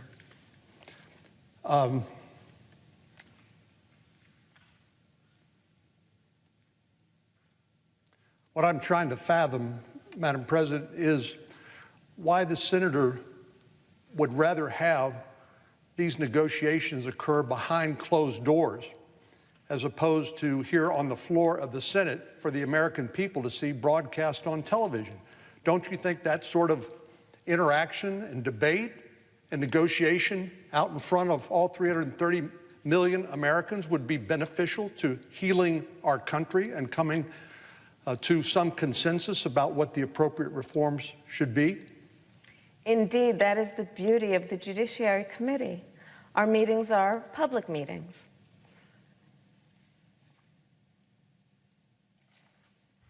Ooh. Amisha, talking about a smackdown, that is the point of the committee. The point of the committee is actually for you to go back and forth, and before you advance it to the floor, you have the debate. I'm trying to understand why that's so hard. No, Roland, you definitely hit the nail on the head there, and I think that she did as well, because at the end of the day, the Republicans don't understand who they are trying to target and who they're playing with when they're coming after someone like Kamala Harris. She knows the rules inside and out. She is poised, she is ready, and Cornyn was trying to play some dirty tricks to win political points for Republicans, and she would not let him have it. These are not meetings that are held in the darkness of night. These are not meetings that are not public. So she has been very, very open about everything that's going on. And to her credit, I think that she definitely has a full understanding of why it's important that the public have the acknowledgement of the work she's doing, but also what the Republicans are trying to do in terms of restraining and trying to piecemeal and not pass actual real legislation that reforms police brutality and excessive use of force in this country. Looks like we're having some issues. I know we're having some issues with our stream on YouTube, and so we just want to let folks know that. What I don't seem to understand, Malik, is, first of all, if you're Republicans in the Senate, then if you're Democrats in the House, aren't you supposed to actually negotiate it in your chambers, and then, as opposed to say, well, fine, we'll just pass it, and then we'll just go to conference? I mean, can't you actually do that?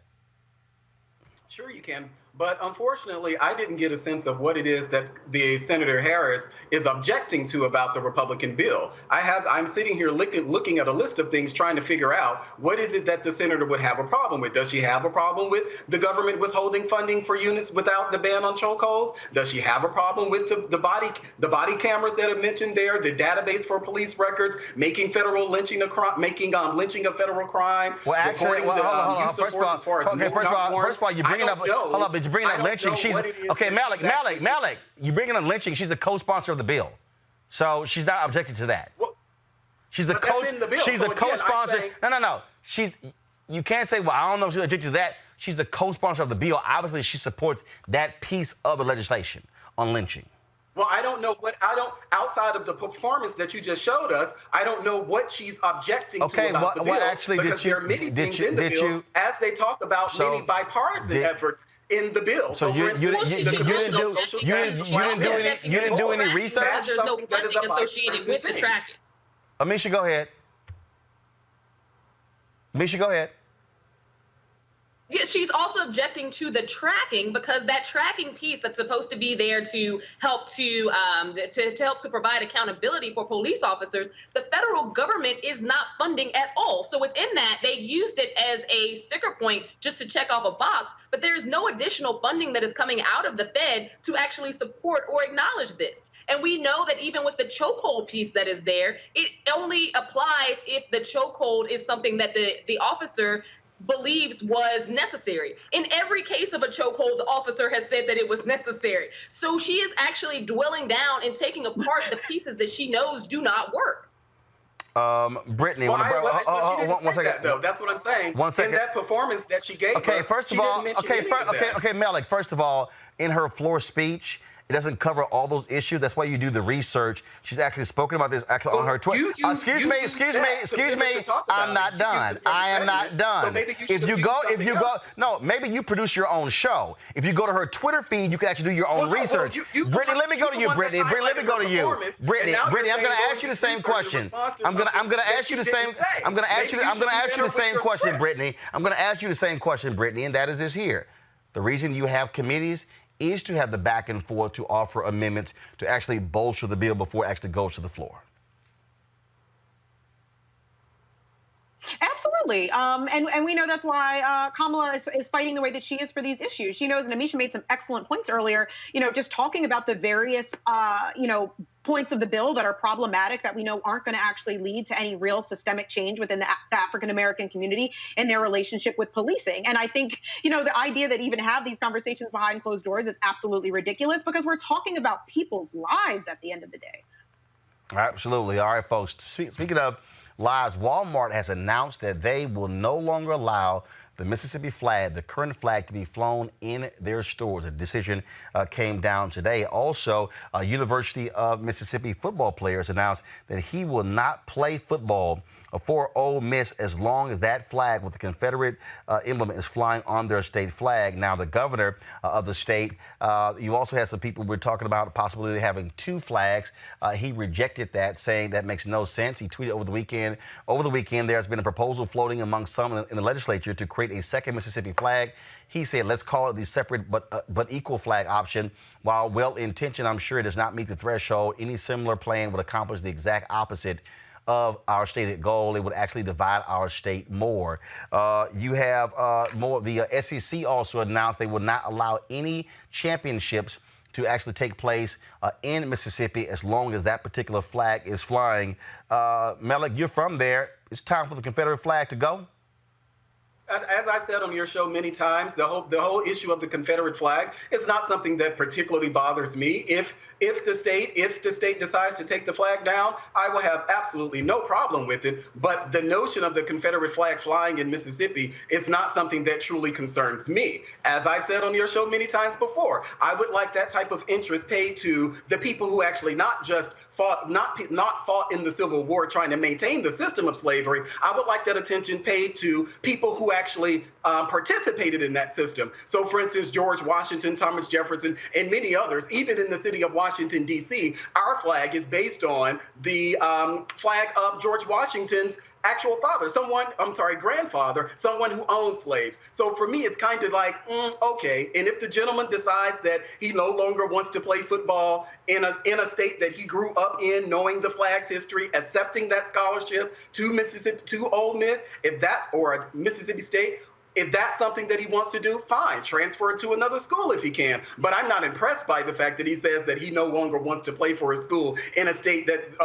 exists under a flag that he grew up in. That's just not something that impresses me. But if they decide to change the flag, more power to them. It's just not something that drives me, and it never has. Of course, if you don't even give a damn about the flag even flying, you would have that opinion.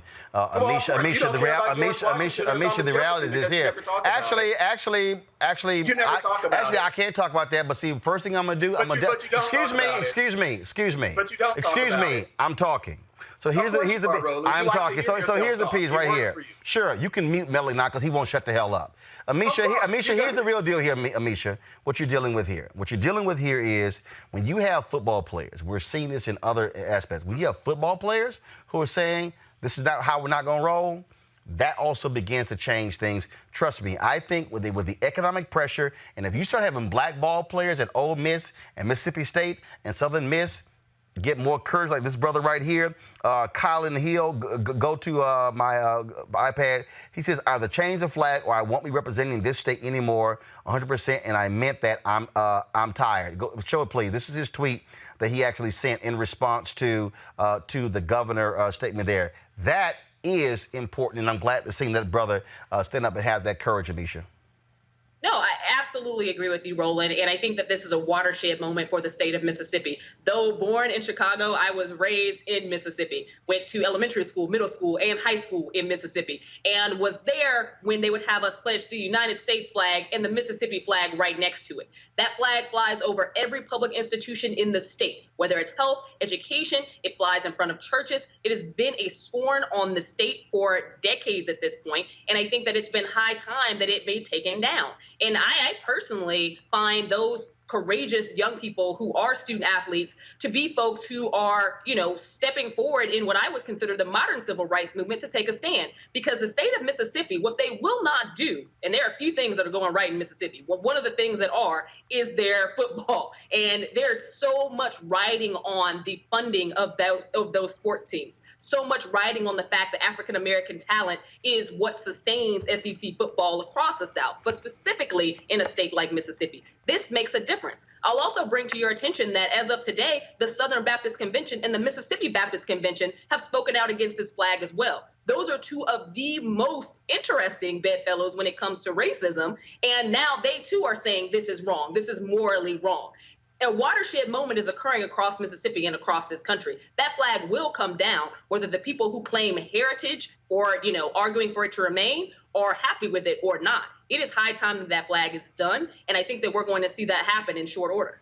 And very simple, Brittany, very simple, Brittany, when you have folks defending that nonsense, defending the Confederacy, defending their state holiday, honoring some of the greatest traitors in American history, black folks should care, and I'm glad to see there are people like Anjanou Ellis and other black people who are from Mississippi, who still live in Mississippi, who say that black kids in Mississippi should not have to be, not have to grow up, but they are saluting that particular flag. That to me is important, and so glad to see those black folks have some guts. Roland, it just doesn't make sense to me, to be quite frank. I mean, first off, if you are a true quote unquote patriot, why are you celebrating those that wanted to break from the Union? Period, point blank. My second point is, why are we celebrating those that wanted to own and keep human beings as slaves? Why is that something we ever want to memorialize in any capacity? Thirdly, even when we think about other areas that have dealt with human atrocities, so we can look at Germany. Germany doesn't have Nazi monuments to remind citizens of their history. Instead, they have memorials for the 6 million Jews and others who were murdered. So I really just don't understand why this is even still a conversation in 2020. That flag and all of the statues associated with it need to be removed. And I am so proud of the black athletes who are taking their stance and saying, we are not standing for this. We are not going to play, especially knowing that these spaces are making so much money off of them. It's the ability, I think of the book that was written, $40 million Slaves, right? And talking about athletes, it's just, physically about their bodies and not talking about their humanity and their ability to stand up to racial injustice, including that flag. So power to them, power to the people, power to the athletes for them standing up to blatant legacy of racism that encompasses that flag. And I would guess this here, if you're Mississippi and you're tired of being broke, you probably would want to say, why are we losing opportunities to make money because we're defending a flag? That's real simple. It's real simple. So, Melik, I don't understand why white folks there, they just love their flag so much, they would rather be broke than actually stop celebrating the Confederates. Yeah, I doubt that has it. I doubt that people being in poverty or broke or whatever has anything to do with the Confederate flag. I don't think that affects the economics. That's stupid. If you're celebrating, no, it's stupid. If you're celebrating the Confederacy, it's stupid. It's idiotic and you're stupid. Oh, are you finished? At this point, if you're arguing that it's heritage, Alicia, go right ahead. At this point, if you're arguing that it's heritage, you're also ridiculous, because what they're taking away from it is not its actual legacy. This flag for African Americans specifically has meant torture. It's meant burnings. It's meant bombing of churches. It's meant dismantling civil rights when it comes to voting, when it comes to equal opportunity and access to education. It has meant death, literal death. This is a terrorist symbol in America. So for anyone who somehow does not understand that, I question their ability to understand this project we call America. I question their ability to actually look back and see that what they consider heritage is something that is extremely disturbing, something that has literally caused so many dead bodies and so much disenfranchisement of an entire population. And when we see it, when African Americans see it, there is that re-upping of those symbols. There's that re-upping of that emotion. There's that re-upping of the fact that this flag was flown by the KKK. This is a re-upping of the fact that this goes beyond the Confederate history of the Civil War. This flag meant something up and through the Civil Rights Movement. It meant something up and through the 90s and the early 2000s. There are houses that have been burned by black people's houses that have been burned since the start of the millennium just because black people were moving to areas so that their kids would have better educational opportunities. Instead, white people decided that that area was not a place that they were going to be welcomed, and they still staked that flag. So if they don't understand what that heritage means, now is the time that they need to get deeper. Just like white America discovered Juneteenth last week, they're going to discover why we hate the Confederate flag Trust today. me. Trust me. They know why they're flying their flag. Melik, final comment. Go. As I said many times before, I feel about the Confederate flag in Mississippi. If they choose to take it down, absolutely great job, do that. But I feel about the Confederate flag, the Confederate symbols, the same way I feel about Thomas Jefferson, George Washington, and the many others that we celebrate who actually not just fought for the Confederacy, but owned, raped, and impregnated slaves. Folks, talk about one of the Confederate symbols. The Edmund Pettis Bridge is one of those. On Monday, Michael Starr Hopkins announced the launch of what is called the John Lewis Bridge Project, with the primary mission to rename the Edmund Pettis Bridge in honor of Congressman John Lewis by calling it the John Lewis Bridge. The John Lewis Bridge Project will also support efforts to remove and replace other existing signs of the Confederacy and white supremacy. He joins us right now. Michael, glad to have you on the show. First and foremost, what's your plan for this project? What does it look like? Is it an online petition? Exactly what is it? Absolutely. Thanks so much for having me, Roland.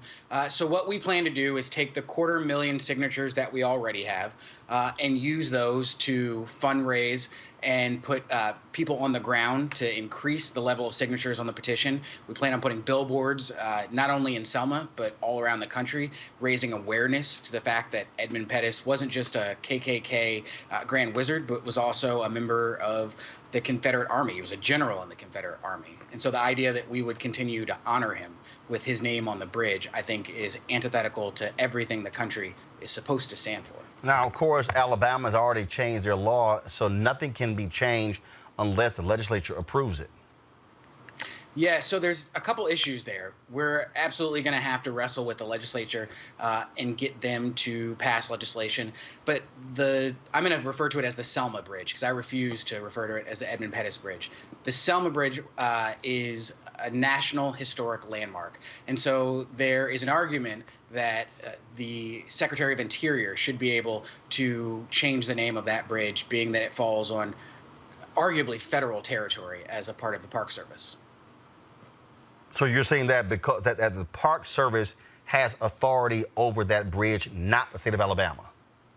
So that's something that's never been tested in court before, and hopefully it won't have to get to that, because hopefully the governor, along with the state legislature and this administration, will have the political courage to change it themselves. But certainly we're open to all options, including testing whether or not this is federal territory and can thereby fall under the federal government's jurisdiction to change that name. But one way or another, let's not confuse this at all.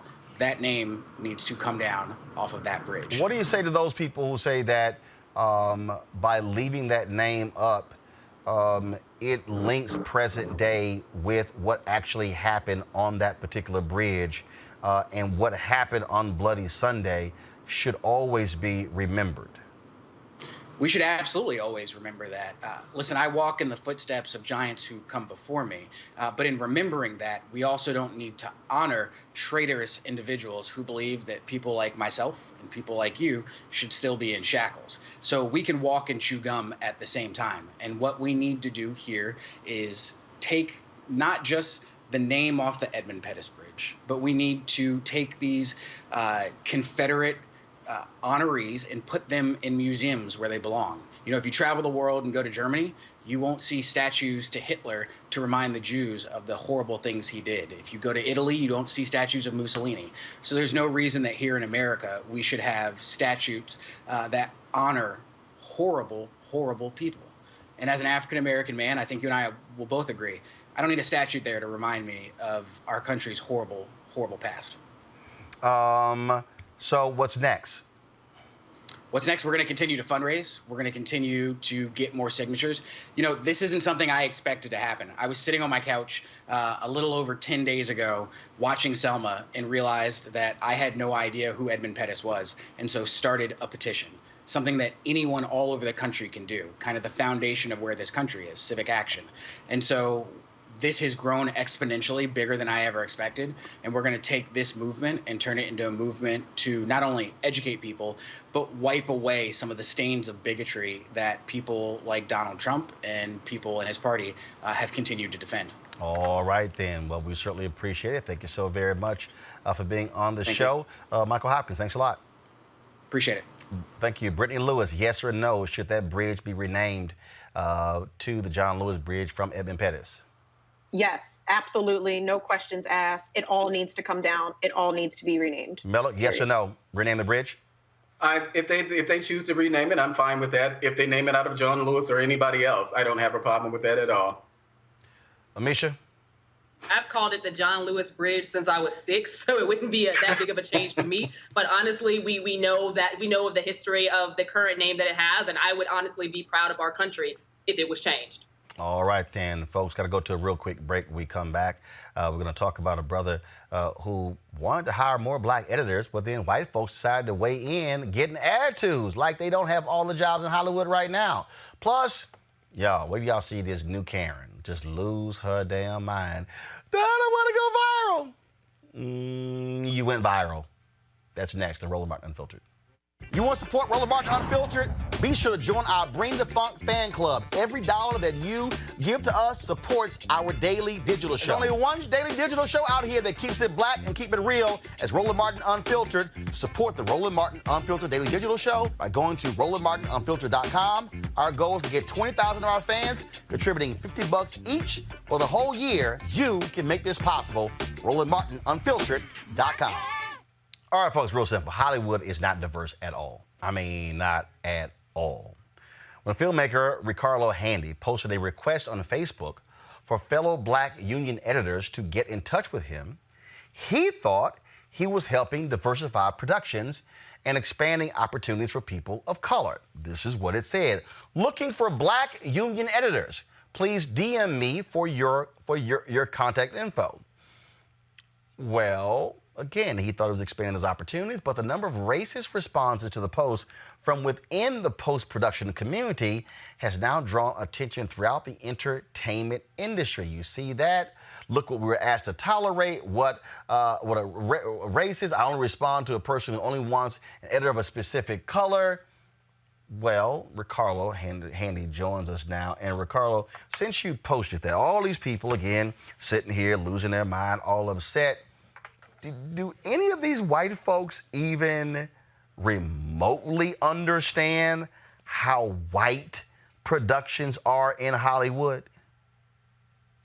I think that a lot of people do. A lot of all of us do. White, black, they understand it, but there's definitely a big segment of folks that understand it and don't want to change. They don't want to change at all. I mean, they want to have all the jobs. I mean, I'm talking about. What people don't understand is that, and I've been on many movie sets, okay? You go on these sets, and you're sitting here going, typically, director's white, assistant director's white, cinematographer's white, grip, catering, limousine. I mean, you can start going down, and people think Oscar So White is on the big screen. No. Go behind the scenes, and you really see how Hollywood is so white. Yeah. I mean, what this revealed to me even, I know my personal experience, but what was revealed to me was that, so many people reached out and they had similar experiences of being the only black, the only person of color on either in their post-production department or on their production. I remember talking to Ruben Santiago Hudson. We talked about this here, and we were talking about he was working on a project, and he hired some black people in critical positions, and there were other people who were really upset. And he said, "I'm sorry, but how many of your friends did you bring on to your last project? How many of your people that you bring on to critical opportunities and you did not offer them up? See, it's amazing how they always say, oh, no, it should be based upon color, as if their white privilege has not gotten them editing jobs. Right. Well, and I think that what it boils down to, and I shared this in the op-ed I wrote, like, you know, we in this industry hire from our social circles. And that's why you had double WGA and other, you know, unions actually create pathways for more diversity in their areas, right? Right. Meaning you wouldn't have to create something special if we were getting hired. Right. No, true. But I think that the interesting thing that a lot of people don't realize is, you know, 90%, you know, a lot of these jobs in Hollywood are the below the line jobs, right? They are the grips, the electrics, the editors, the people in post-production. And so this just shines a huge spotlight on that disparity of, you know, there are a lot of barriers to people getting those first opportunities, you know, and so there has to be something created, you know, to actually allow that to happen. Well, and what gets me is that, first of all, with these responses, what then happened when they started posting these comments and other folks started calling them out, or did they call them out? No, in the chat, I mean, there's thousands, well, not thousands, like 1,500 comments probably now, and most of them were people sending editors, you know, and also combating the negative comments.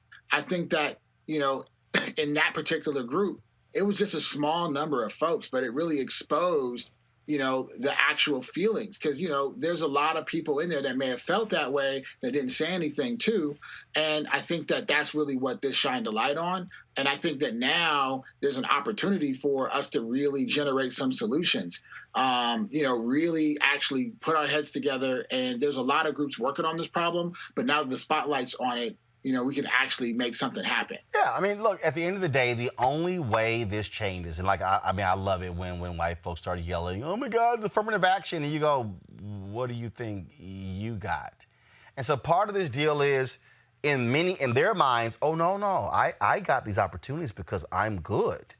As if their whiteness never played a role in it, when, to your point, people are hired based upon who I know. Well, if you white and you only know white folks, you're going to keep hiring white folks, and you're not going to create the opportunity for somebody else or even look at their talent because you keep hiring your same white folks. And I think that what I really think the problem is that, you know, when we're not getting those entryways in, you know, different diverse groups are not getting those entryways in, they're not moving up to those leadership roles that can help make those decisions. And so you have a lot of people at the top. There's, you know, we all talk about the glass ceiling, you know, that exists in this industry too. And essentially, you know, the people that are doing the hiring, you know, it has to come from top down. It has to be mandated that, you know, these sets and these shows and these companies have to start to reflect what the nation looks like. And that's why I talked about, you know, that's why we take the U.S. Census. You know, it's all about equity. Well, I think one of the problems that we make is we as African Americans, and obviously because, look, you have lack of opportunities everywhere. But part of the problem is that we sometimes get so caught up in, yes, who's the actor or the actress, who's the person, or even the case, who's the director. But when you start saying, no, the business of Hollywood, the writer rooms, and you start talking about, yes, the editors, and then all of those positions, and people don't realize you might be an actor and you might work on one movie a year. You might be an editor and you might work on 4 or 5 movies a year. So the number of jobs are so plentiful, the opportunities for you.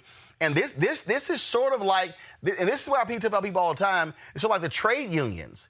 Okay, just because it's a union don't mean they really got our back as well. Black folks were shut out of trade unions. Well, guess what? Hollywood, those are trade unions. Yeah, I think that that's one of the things that I talked about as well. And when I first started getting all the questions, you know what I mean? I immediately started hearing from the diversity departments of my local 700 union just about the things that they want to see change. And that's one of the things they want demographic information to be taken because they don't even really have a good idea of where their membership lies.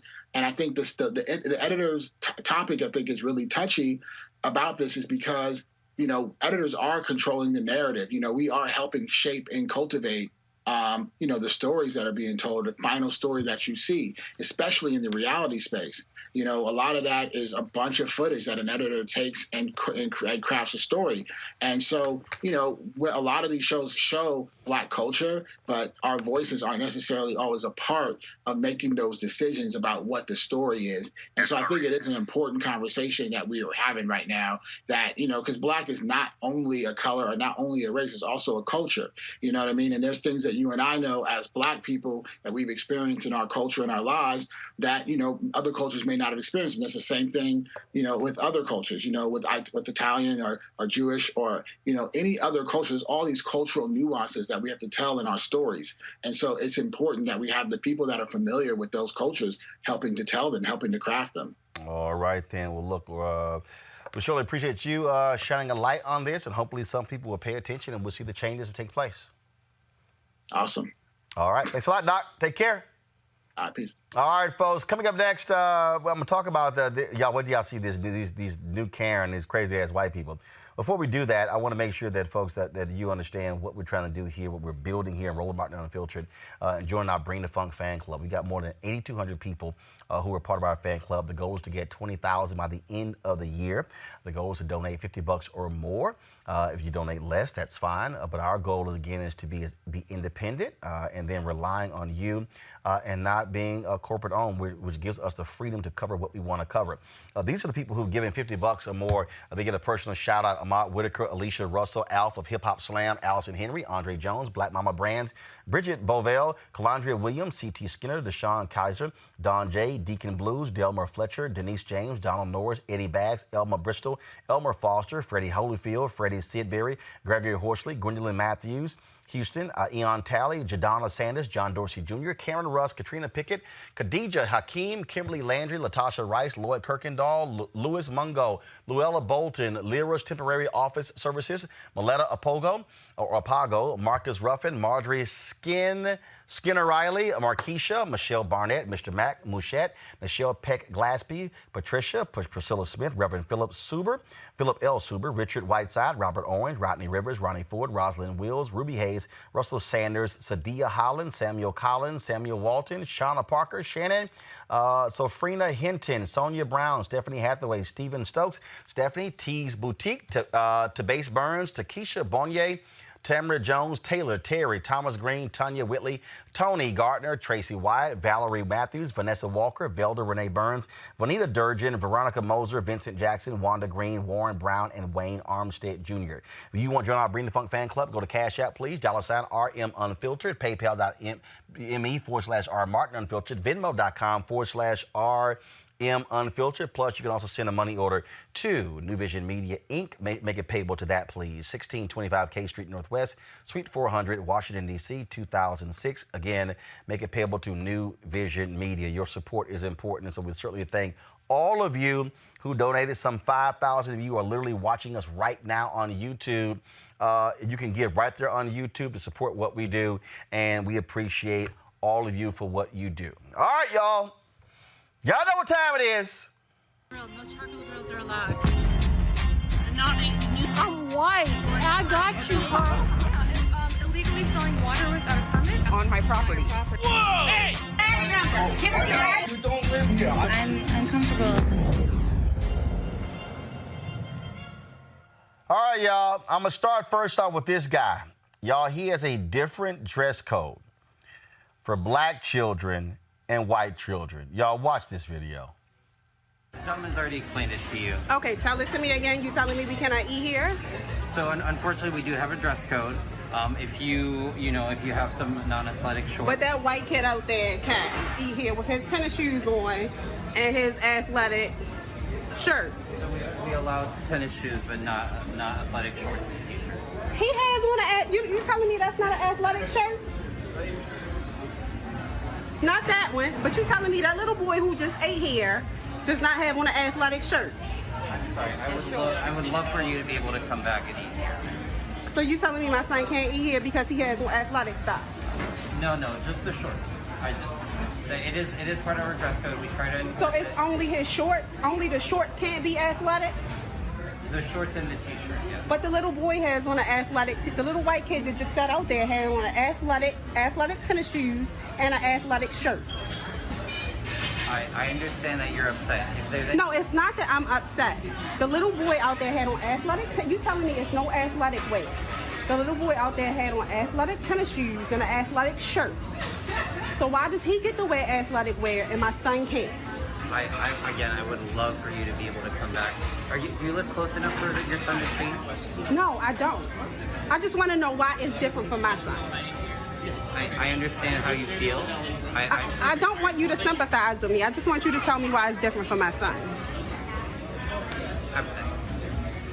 I'm not looking for sympathy. I'm just asking you why it's different for my son.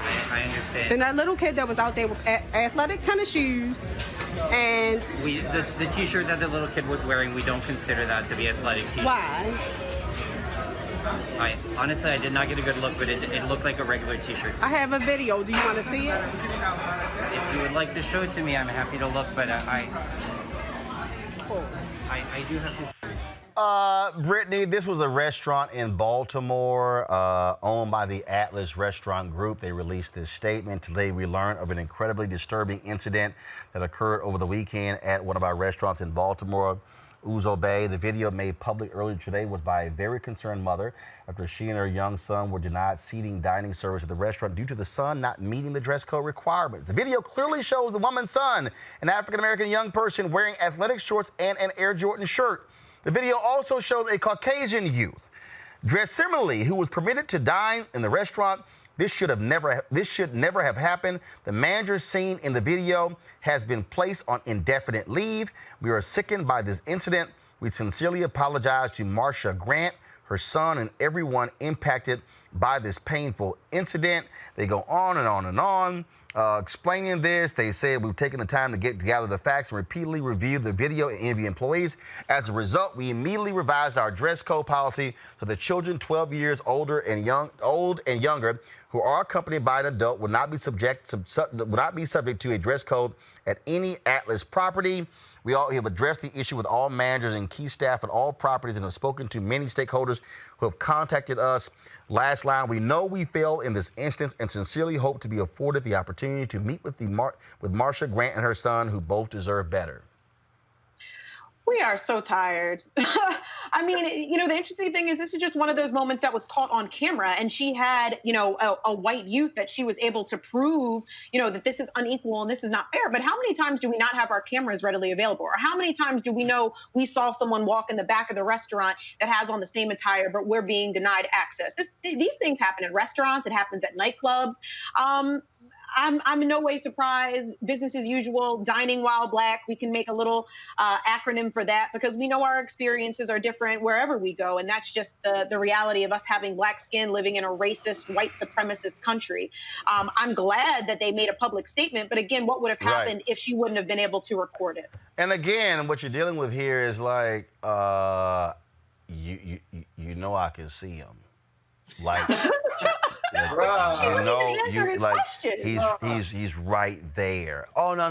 That's not an athletic shirt. That's a T-shirt. But it's not an athletic shirt. Okay, I got this one here, y'all. Okay. If you're gonna spray paint White Lives Matter, okay, just play it. This cannot be real. And get out here. Get the fuck out here.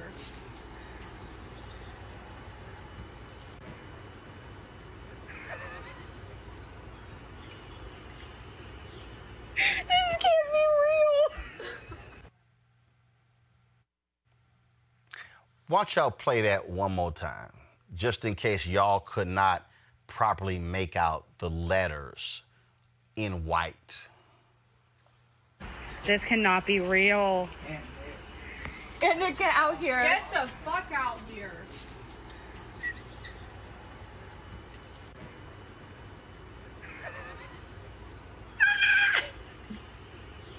This can't be real. Malik, W-I-G-H-T-E. Are they from Mississippi? You can't even. Not wrong. Don't do that. What? I'm just checking. They can't even spell. Let's start there. You can't even spell your own ethnicity, so just stop. These type of things, first of all, I think it's pretty clear that the people who were recording, they were also white. So, no, this is not how all white people are, just like it's not how all black people are with certain things. Maybe the person with the spray can is a Trump University graduate. Didn't they close that, or was that actually a real thing?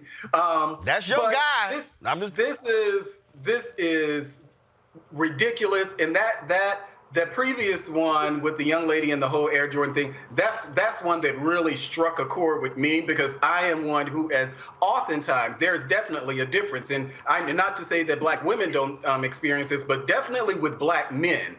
I know the difference in how I'm received if I'm wearing what I'm wearing right now and what I'm wearing when I'm going out somewhere. So that could be J's, that could be, a pair of sweats, that could be a hoodie, that could be anything. And I've seen how people respond to me, and I've been in those type of situations. And it's one of those things that's so infuriating that I have to literally go through breathing exercises when it happens, because I know where I've been places and I've seen people where they've said, well, you have to take your hoodie off. And I'm literally with my own eyes looking at people in a restaurant, in some place of business, white people with their hoodies and stuff on. So this is not something that happens all the time, but it's enough that it just reminds you of what having black skin like mine looked like. And when I say black skin, of course, all black skin is black skin, but identifiable, I'm from Wakanda black skin, no confusion about my color. This is what we have to deal with. It is so infuriating. WIGHTE. You don't even know how to spell. All right, Amisha, I'll say this last one for you. This is probably one of the wildest Karens we've had to encounter. Karen, are you okay? I understand what happened. Can you explain to me calmly? No, because you're attacking me right now. I'm not attacking you. Ma'am, you flicked me off. You're ready to take it. Guys, this is her license plate number. She lives here. This is her address. No, this is not true. No. Karen, you flipped me off. No, you cut me off and flipped me off, and now you're playing the victim. Ma'am, would you like to calm down? No, you're attacking me right now without even... Guys, she flipped me off. She literally flipped me off, and then she tried to come home. She's Karen. Karen, would you like to calm down and have a conversation? Why you... Am I attacking her? Ma'am, I'm not attacking you. You flipped me off and you thought you could get away with it. You didn't think I would find you. No. I will talk to you if you will stop. Oh my God. She can apologize for calling me a nigger and flipping me off. I'm trying to talk to you. My name is Carlos. Would you like to speak to me? This is what we get. Ma'am, why are you sitting here crying? What have I done to you? Ma'am, what have I done to you? You're gonna ruin my life and you don't even know me. So you can go around the city and flip people off and cut me off. So you didn't flip me off. Ma'am, I'm trying to let you talk. Do you know her?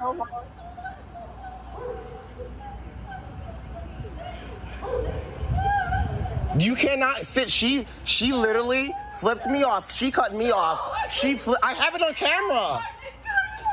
She flipped me off 3 blocks away, and then she slammed on her brakes. I have it on my Instagram. And then I got on my car, and I was like, ma'am, why are you following me? Why? She literally followed me. So then I followed her back home, and I said, ma'am, why are you harassing me?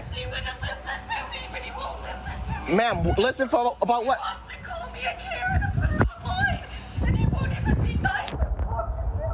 Can I speak to you?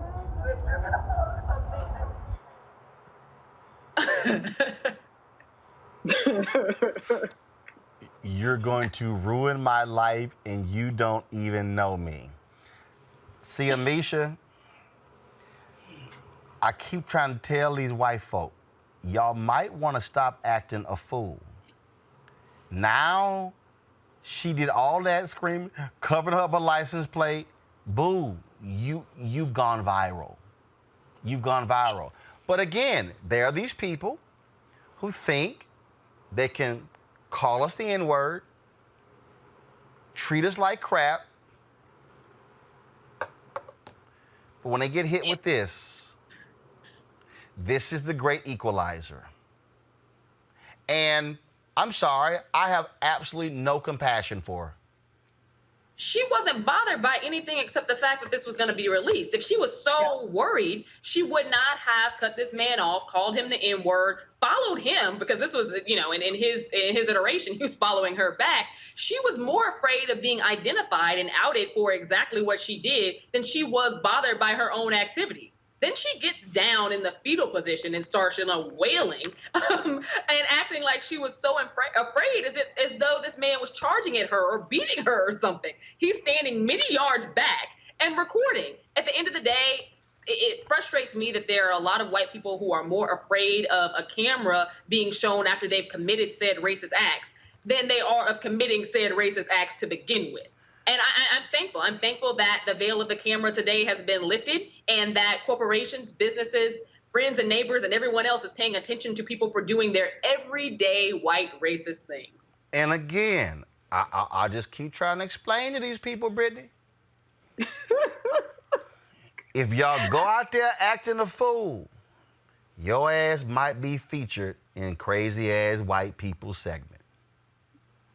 Listen, sure will. And that's on them. I mean, I love Amisha's point. At the end of the day, she didn't care about what she did. She didn't care about being the racist Karen that she was.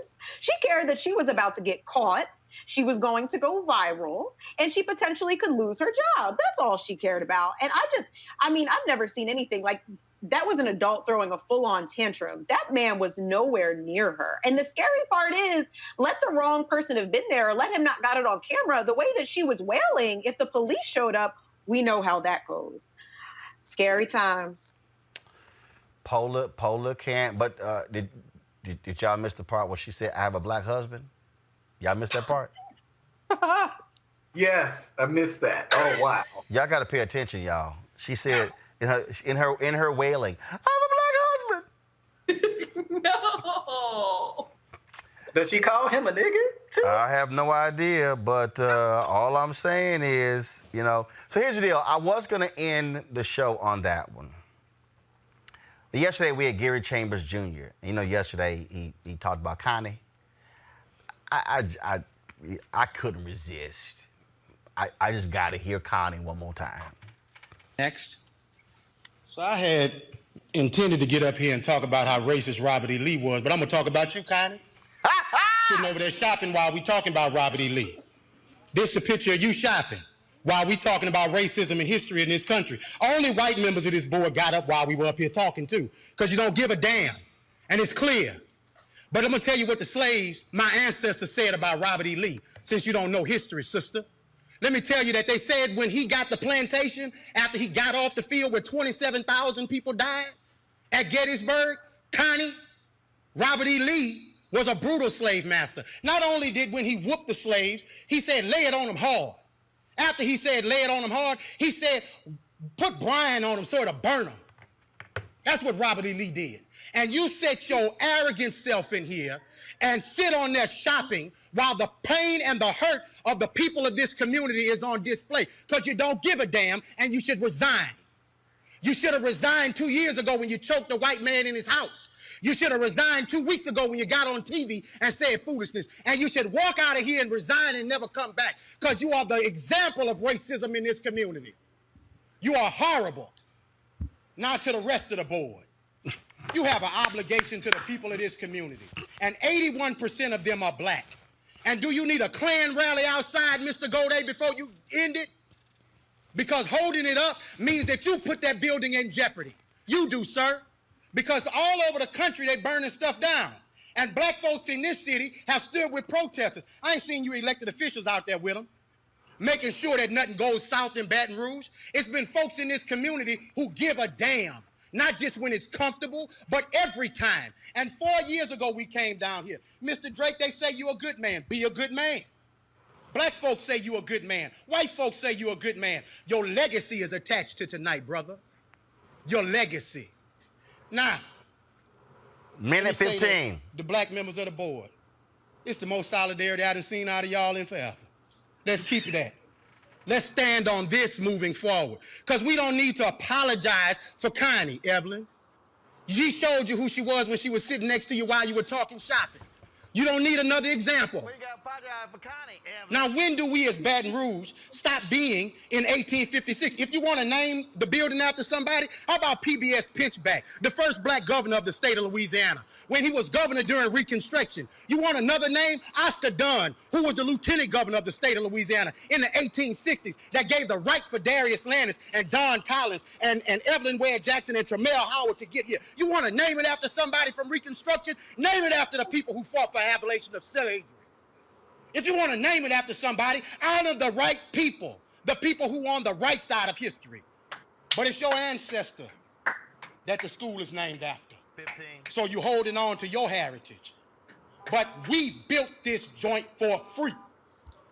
And we done begging you to do what's right. Thank you, sir. Next. Drop the mic. Hey. Wow. You hear that, Evelyn? We need one of him in on the show, every Roland. council meeting. Have you invited him on the show? Your ass late. He was on yesterday. Oh, damn. Power. He was on yesterday. You late. Hell yeah, I had him on. Connie! All right, y'all, I gotta go. Pam, I appreciate it. Thanks a bunch. Hey, y'all, don't forget, support our Bring the Funk fan club. Cash out, $RM Unfiltered. Y'all, let's just be clear. Ain't no other show doing what we do. That's just, it's not gonna happen, okay? It's just not gonna happen. Morning Joe can't do this here. R. Melba can't do this. Matt Owl, Chris Hayes can't do this here. You ain't gonna see no Chris Cuomo, no Jake Tapper, Wolf Blitzer. It ain't gonna happen with Lawrence. Not gonna happen with Martha McCallum and Shannon Bream and Tucker and Laura and Sean. This is where we keep it real, where we keep it black and we keep it honest, and we're going to keep doing that. But we need you to support us by joining our Bring the Funk fan club. Pull the graphic up. People on YouTube are telling me to show it one more time. Cash App, PayPal, Venmo. Of course, you can also mail us. New Vision Media, Inc., 1625 K Street Northwest, Suite 400, Washington, D.C., 2006. Cash App, $RM Unfiltered, PayPal, paypal.me/R Martin Unfiltered. Venmo is venmo.com/RM Unfiltered. And guess what? Everybody who gives $50 or more, you get a personal shout out from me right here on the show. So I'm going to call your name. Join our Bring the Funk fan club. We're 1,800 away from 10,000. Y'all, it's 5,000 of y'all on YouTube. We can actually break that tonight. So let's make it happen. We keep it real. We keep it black. Sorry about the power outage a little bit earlier. Those things happen, but we'll get it taken care of. I will see you guys tomorrow right here on Roland Martin Unfiltered. Ho!